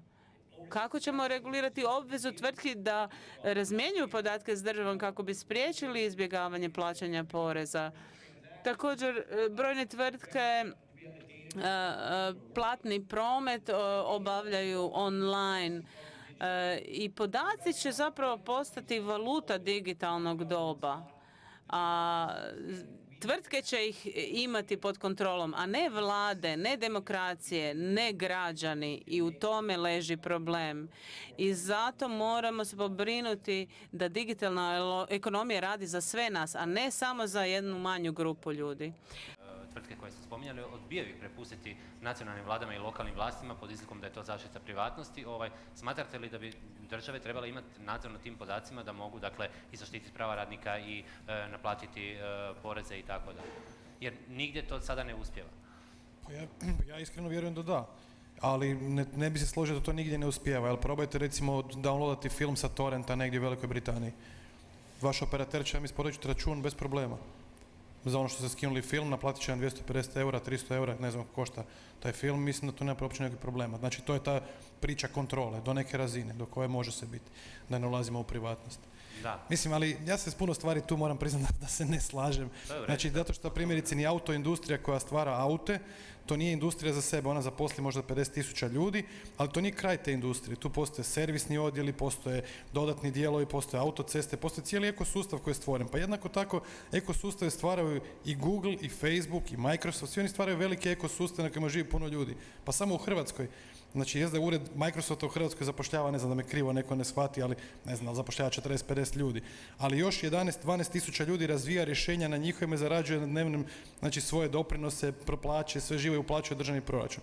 Tako da, ne znam, neke paralele baš meni tu nisu potpuno skroz jasne, ali dobro, ok, možemo razgovarati o tome dalje. Dobro je da se ne slažemo. Kako bi izgledalo da se slažemo? Imamo ovdje još jedno pitanje. Dobar dan, Velibor Mačkić, Ekonomski fakultet. Ja vas neću pitati o Uberu ili Airbnb-u, iako mislim da evidentno sa tokom rasprave postalo da zabrana ne znači isto što je regulacija. U normalnom smislu uvijek trebamo imati regulaciju. Sektor obrazovanja je poseban primjer toga, to je ipak područje gdje imamo pozitivne eksternalije, znamo da tržište je tu suboptimalno i tako da to uspoređivati te dvije stvari zaista mislim da nije ni s teorijske strane točno, a ni s praktičkim. Ono što mene zanima je zapravo efekt digitalizacije na tržište rada u situaciji u kojoj rad prestaje biti legitiman okvir u kojem mi baziramo nekakve naše zahtjeve spram države. Dakle, sada imamo svijet u kojem ako sam ja zaposlen, članovi moje uže obitelji imaju pravo na besplatno zdravstveno osiguranje, pristup obrazovanju, mirovinama. Što ako ta stvar ode toliko daleko da zapravo niti ja, niti nitko drugi nema potrebe za poslom? Temeljem čega onda mi zapravo legitimiramo naše zahtjeve? Tko tu odgovara? Na koji način taj regulator odgovara i na kojoj razini? Hvala. Ima dobrovoljaca. Are you talking about like a universal basic income or? Pa je ovdje govorite o univerzalnom dohotku ili ne? Da. Ajmo reći tako, pa prvo nisam shvatio dobro zahtjev prema državi, možda još uvijek, možda mi imamo društvo u kojem se oblikuju određene stvari, možda u budućnosti stvarno će ići u smjeru tam prema desnoj strani, od najdesnije strane moje kolege i vjerojatno možda mirovinskog sustava neće biti, nego ćete morati sami štediti, niko vam neće. Ja se recimo ne slažem da bi to isto se trebalo desiti sa zdravstvenim sustavom. Zdravstveni sustav je toliko kompliciran i toliko ipak je složen da ne može se pustiti ljudima da sami o tome se štede. Na kraju dobimo kao u Americi da je 14% društvenog proizvoda se za zdravstvo odvaja, a na nivou opće kvalitete u kojem jedan dio stanovništva tek sad je pred koju godinu dobio, pa im sad opet natrag hoće oduzeti taj zdravstveni dio. Sad, ovaj dio pitanja koje ste mi rekli, ako mi nećemo raditi, otkud naši zahtjevi prema? Pa to što mi nećemo raditi, mi se ne trebamo opravdavati.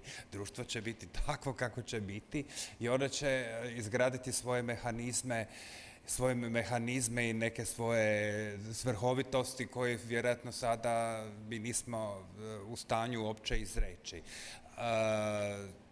Da li će sve biti privatizirano? Sigurno neće. Sigurno će biti masu tih funkcija u kojoj privatni sektor neće moći djelovati, pa čak recimo i u gospodarstvu. Uzmimo pred koju godinu smo imali te slučajeve sa ispadom energijskih sustava u Kaliforniji gdje se pokušalo privatizirati.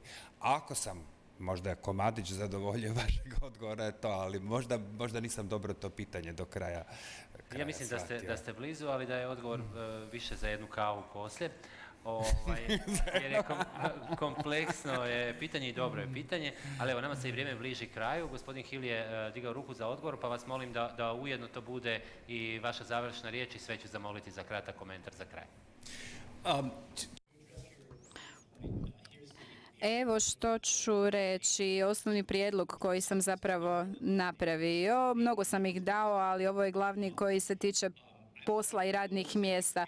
Ono što predlažem je da se zapravo napravi univerzalna sigurnosna mreža i to prijenosna za radnike. Na koji bi način to funkcioniralo?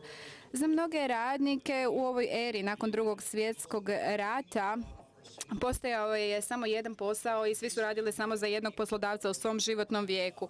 Međutim, sve više onih koji rade za 2, 3, 4 ili više poslodavaca. Znate na što mislim kad govorim o sigurnosnoj mreži? Vjerojatno znate, to je nešto što ovakvi radnici nemaju. Treba nam sustav u kojem će svaki radnik imati taj određeni broj socijalnog osiguranja ili jedan račun za socijalno osiguranje i koga god angažira bi u to uplaćivao određeni postotak iznad zarade. I to bi predstavljalo tu sigurnosnu mrežu za radnika. Znači, ako radnik radi ovdje 10 sati, onda bi mu poslodavac platio jednu određenu količinu novca koja je vezana uz broj sati koji je radio. 5 sati ovdje, 15 ovdje, nema veze, postojala bi obveza za svakog poslodavca vezana uz broj sati. A ako ne dobivate novac po satu, onda radite to po poslu, ali svejedno, funkcioniralo bi na isti način. Onda bi taj radnik imao taj određeni sigurnosni bazen, jednu mrežu koja bi onda omogućila postojećoj infrastrukturi da bude održivija. U zdravstveno bi išao određeni sustav, u mirovinsko određeni, potom ozljede na radu također. Jer situacija kakva je sada u SAD-u, u Njemačkoj i u Europi, to je sustav u kojem poslodavac zapravo daje i dobiva određeni poticaj da stvara loša radna mjesta i da unajmljuje privremene i povremene radnike. Jer onaj tko zapravo daje stalno radno mjesto mora plaćati puno veće doprinose. I to naravno nije produktivno u smislu zarade i stavlja poslodavca koji daje takva radna mjesta u nepovoljnu poziciju. To su kao nekakvi steroidi u ekonomiji, kao u Tour de France gdje neki biciklisti uzimaju steroide i sjajni su i bolji su od svih drugih, onda su ostali pod pritiskom da počnu raditi slično ili isto. Znači ti poticaji i pokretači ekonomije se moraju promijeniti. Kako to napraviti?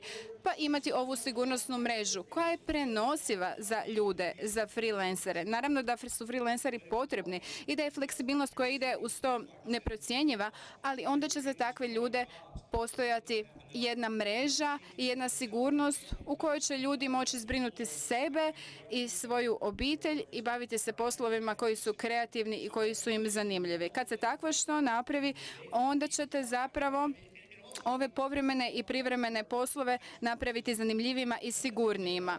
Jedna od stvari koja je bitna za takve ljude je ta fleksibilnost i to nije loše. Postoje razlozi zašto ljudi to vole. Kad ste mladi, potrebna je fleksibilnost, ljudi je traže kad imaju obitelj isto tako, ali sada je stanje na tržištu rada takvo da fleksibilnost i sigurnost isključuju jedno drugo. I ja zato predlažem sustav u kojem će radnici moći imati jedno i drugo. Imati privremeni posao, imati 3 ili 4 takva posla, a i dalje imati sigurnosnu mrežu za troškove zdravstvenog, mirovinskog i pokrivene doprinose. To je budućnost digitalne ekonomije koju bi svaka zemlja trebala promovirati. Hrvatska je zemlja Europske unije i trebala bi poticati Europsku uniju da po cijeloj Europi stvori takav sustav. Jer čim jedna zemlja u to krene i počne to stvarati, onda će potaknuti i ove druge. Ili barem tako izgleda. Možemo još kratko svi po par rečenica pa smo gotovi. Evo, teško je sad na kraju ovoga svega reći. Možemo se na ovo nadovezati, kako vam se čini ova ideja? Pa mislim, ajmo razgovaramo o tome da i danas imamo sustav u kojem poslodavac plaća jedan dio, znači neki ide uplaćuje se jedan zajednički mirovinski fond, solidarnosti, jedan dio uplaćuje svaki posloprimac, zaposlenik za sebe. Samo je pitanje da li mi kao društvo koje je rapidno stari možemo to podržavati, na koji način ćemo to podržavati. Ja mogu reći što se mene tiče onako radikalno, ja sam za apsolutno da se oporezuje sve osim rada. Znači ja bih zaista bio najsretniji čovjek na svijetu da se ljude motivira raditi tako što su najmanja porezna davanja na rad pa da oporezujemo sve. od imovine preko nasljedstva i bilo čega. Samo da ljude motiviramo da rade i to u legalnoj bijeloj ekonomiji, ono što bi rekli. Pa ćemo onda iz toga izvlačiti neke druge stvari. Pa i onda kad radimo neke tax incentives, znači neke porezne stvari, mislim da je iluzorno sad vraćati se opet natrag u neka vremena i reći, recimo, ne znam, prije nekih 15 godina bilo je moguće zdravstvene neke izdatke priznati kao porezno priznate stvari, a recimo obrazovanje opet kažem ne. Sad, da li smo s time napravili dobru poruku, poslali društvu, ulažite u privatno zdravstvo, ali u obrazovanje nemojte. Ili stambena štednja, ajmo, oporezivat ćemo sve, stambenu štednju ćemo dati olakšice da ljudi kupuju još više nekretnina. Pa ćemo onda imati, na kraju ćemo opet morati neke te nekretnine iznajmljivati kroz Airbnb. I di smo onda došli?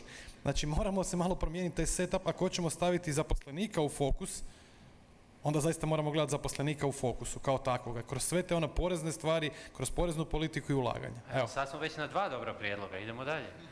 Da, pa mislim, bilo bi dobro vidjeti šta u stvari kao država želimo. Da li želimo stvoriti uvjete da se ovdje alocira oni koji će plaćati poreze pa bilo kako, ili imati nelojalnu konkurenciju. Dakle, u ovom trenutku hrvatske kompanije koje imaju sjedište u Hrvatskoj su u apsolutno podređenom položaju zato jer njima u Hrvatskoj konkuriraju kompanije koje su registrirane recimo negdje u Luksemburgu ili u Nizozemskoj i plaćaju negdje 2 do 3% poreza na dobit za razliku od hrvatskih kompanija koje plaćaju 20% i ugrožena su radna mjesta. Sad je tu pitanje da li želimo i mi se približiti tome i reći ok, bit će corporate tax u Hrvatskoj 3-4% i motivirati da se Microsoft preseli kod nas pa da budemo mi veš mašina za Microsoft ili ćemo cash mašina. Ili ćemo kukati i dalje na time kako nam Uber ugrožava sigurnost mirovinskog sustava zato što evo tamo tih 70 vozača ne plaća mirovinski ili nisu u ovome. Dakle, doista ovdje nije pitanje, prvo, digitalna ekonomija je ekonomija mogućnosti, dakle, pruža svima mogućnost da čine nešto za sebe, ali s druge strane puno veće su porezne i druge nepravde u klasičnoj ekonomiji ili nečeme. I puno više zbog te nepravde i nelojalne konkurencije su ugrožena radna mjesta u klasičnoj ekonomiji nego što digitalna ekonomija ugrožava radna mjesta u klasičnoj ekonomiji. Ovo je samo pitanje što kao država želimo. Ovo je stanje koje je opisao Daniel je prilika jer mi imamo priliku da skočimo, ne da napravimo improvement, nego jump u tome što bismo mogli biti. A možemo ostati tu i dalje kukati i reći da nećemo iznajmljivati stanove, želimo da nam auti stoje u garaži, ne želimo koristiti svoja znanja, ništa ne želimo. Želimo da sve ostane kako isto, da sve ostane kao što je, ali da se u stvari sve promijeni, ali samo ne mi. Dakle, tu je Hrvatska u ovom trenutku u jednom od ključnih svojih povijesnih trenutaka gdje mora odrediti što želi. Nažalost, utjecaj Hrvatske na europsku politiku nije takav da možemo bilo što u Europskoj uniji promijeniti, ali onda moramo biti dovoljno odvažni i hrabri odlučiti da ništa nećemo promijeniti ili donijeti odluku da želimo biti kao Luksemburg, kao Nizozemska, kao Irska, Island ili netko treći ili prosječni. Hvala. Idemo još kratko vas. Ja bih volio samo da barem u jednom trenutku dobimo dokument koji bi bio vizija Hrvatske 2030. sa nekakvom strategijom koja jasno kaže pa ajmo onda mi, pa barem da stave na papir, pa ajmo mi ko Luksemburg ponuditi, pa imamo ovo je 2-3% još, možete čak i dobiti 0,8% ako se s premijerom dobri, mislim, to je Luksemburg je zaista pokazao da u Europskoj uniji postoji jednaki i jednakiji, ne? Mi moramo iskoristiti to naše članstvo u Uniji, mi možemo, ako konačno imamo stratešku viziju Hrvatske za 20 godina gdje želimo biti, šta želimo biti, onda mi možemo doći i donijeti odluku gdje i u kojim poljima ćemo mi raditi veća ili manja savezništva s drugim članicama i gurati vlastiti interes. Digitalna ekonomija je apsolutno to područje. U Europi vole govoriti da digitalna ekonomija je realna, odnosno real economy is digital i obrnuto, da to sad je postalo jedno te isto. A ovo što je kolega Mršić rekao je istina, kod nas još uvijek su to dva različita pojma i jedan dodatni odgovor na vaše pitanje od prije par minuta je bio taj da zašto u digitalnoj ekonomiji i u online ekonomiji Hrvatska prednjači u Europskoj uniji, zato što nismo regulirali, odnosno preregulirali tu priču. Ne do Bog da se neko odluči da bi išao regulirati to znači samo za nas iste sekunde lagani downfall. Dakle, mi u Hrvatskoj imamo primjera iz koje možemo učiti. Dapače, mogu podučiti i dio Europe. U Belgiji su recimo odlučili oporezovati dio sharing economy projekata koji nisu ovako razvikani o kojima smo pričali, tako da uvedu naprosto ljudima paušalne poreze. Točka. Svi plaćaju jedan onako flat paušalni porez, jer ne možete baš svima ući u kuću i vidjeti šta rade unutra. Dakle, neki primjeri koje mi radimo se mogu primijeniti u Europi, neke stvari možemo i mi naučiti sami od sebe. Ako imamo viziju gdje se vidimo za 10 godina, obrazovanje je izvrstan početak. Ono gdje mi jesmo problematični i već ponavljamo godinama, Hrvatska je valjda ostala jedina članica Europske unije koja nema obavezno IT obrazovanje u prvih 5 razreda osnovne škole. Većina su krenula već od vrtića. Mi nemamo poduzetničko učenje. Mi nemamo taj entrepreneurship education, čak da pače, kako čitam po novinama, i centar koji smo novcima Europske unije išli osnivati sad ugrožen da bi se mogao ugasiti. Dakle, to je nevjerojatno, ali dakle, mi možemo iz nekih vlastitih iskustava ono što radimo, što smo zapravo do sad napravili, možemo ponuditi Europi, možemo se promijeniti. Ukoliko među vremenu se ne uključi Skynet i ne dođu ovi terminatori i potaracaju nas. To je Isto opcija, a? Isto opcija, to treba isto računati s time. Dobro, gospodine Fajs. Slažem se sa našim kolegama da mi već dosta kasnimo i da je ta naša vizija već davno trebala biti u pogonu. Međutim, što je tu je, tehnologija se ne treba plašiti, digitalno društvo je pred nama i ono ne da je pred nama, ono se već odvija i u velikom je zamahu. Ono što sa naše strane, a to je sindikalna udruga, mi u svakom slučaju preporučamo da se država treba pomagati mala i srednja poduzeća koje donose nove tehnološke promjene, a koje pritom i štite određena radna prava, a ne da stalno po televiziji imamo priče o nekakvim neisplatama plaća i slično, što se možda više ni u Africi ne može naći. Eto. Dobro, evo, hvala gostima, hvala svima vama što ste ostali do kraja, hvala i onima koji su nas gledali putem live streama. Gledajte nas idući mjeseci kada ćemo, vjerujem, nastaviti raspravu o digitalnoj ekonomiji. Doviđenja svima.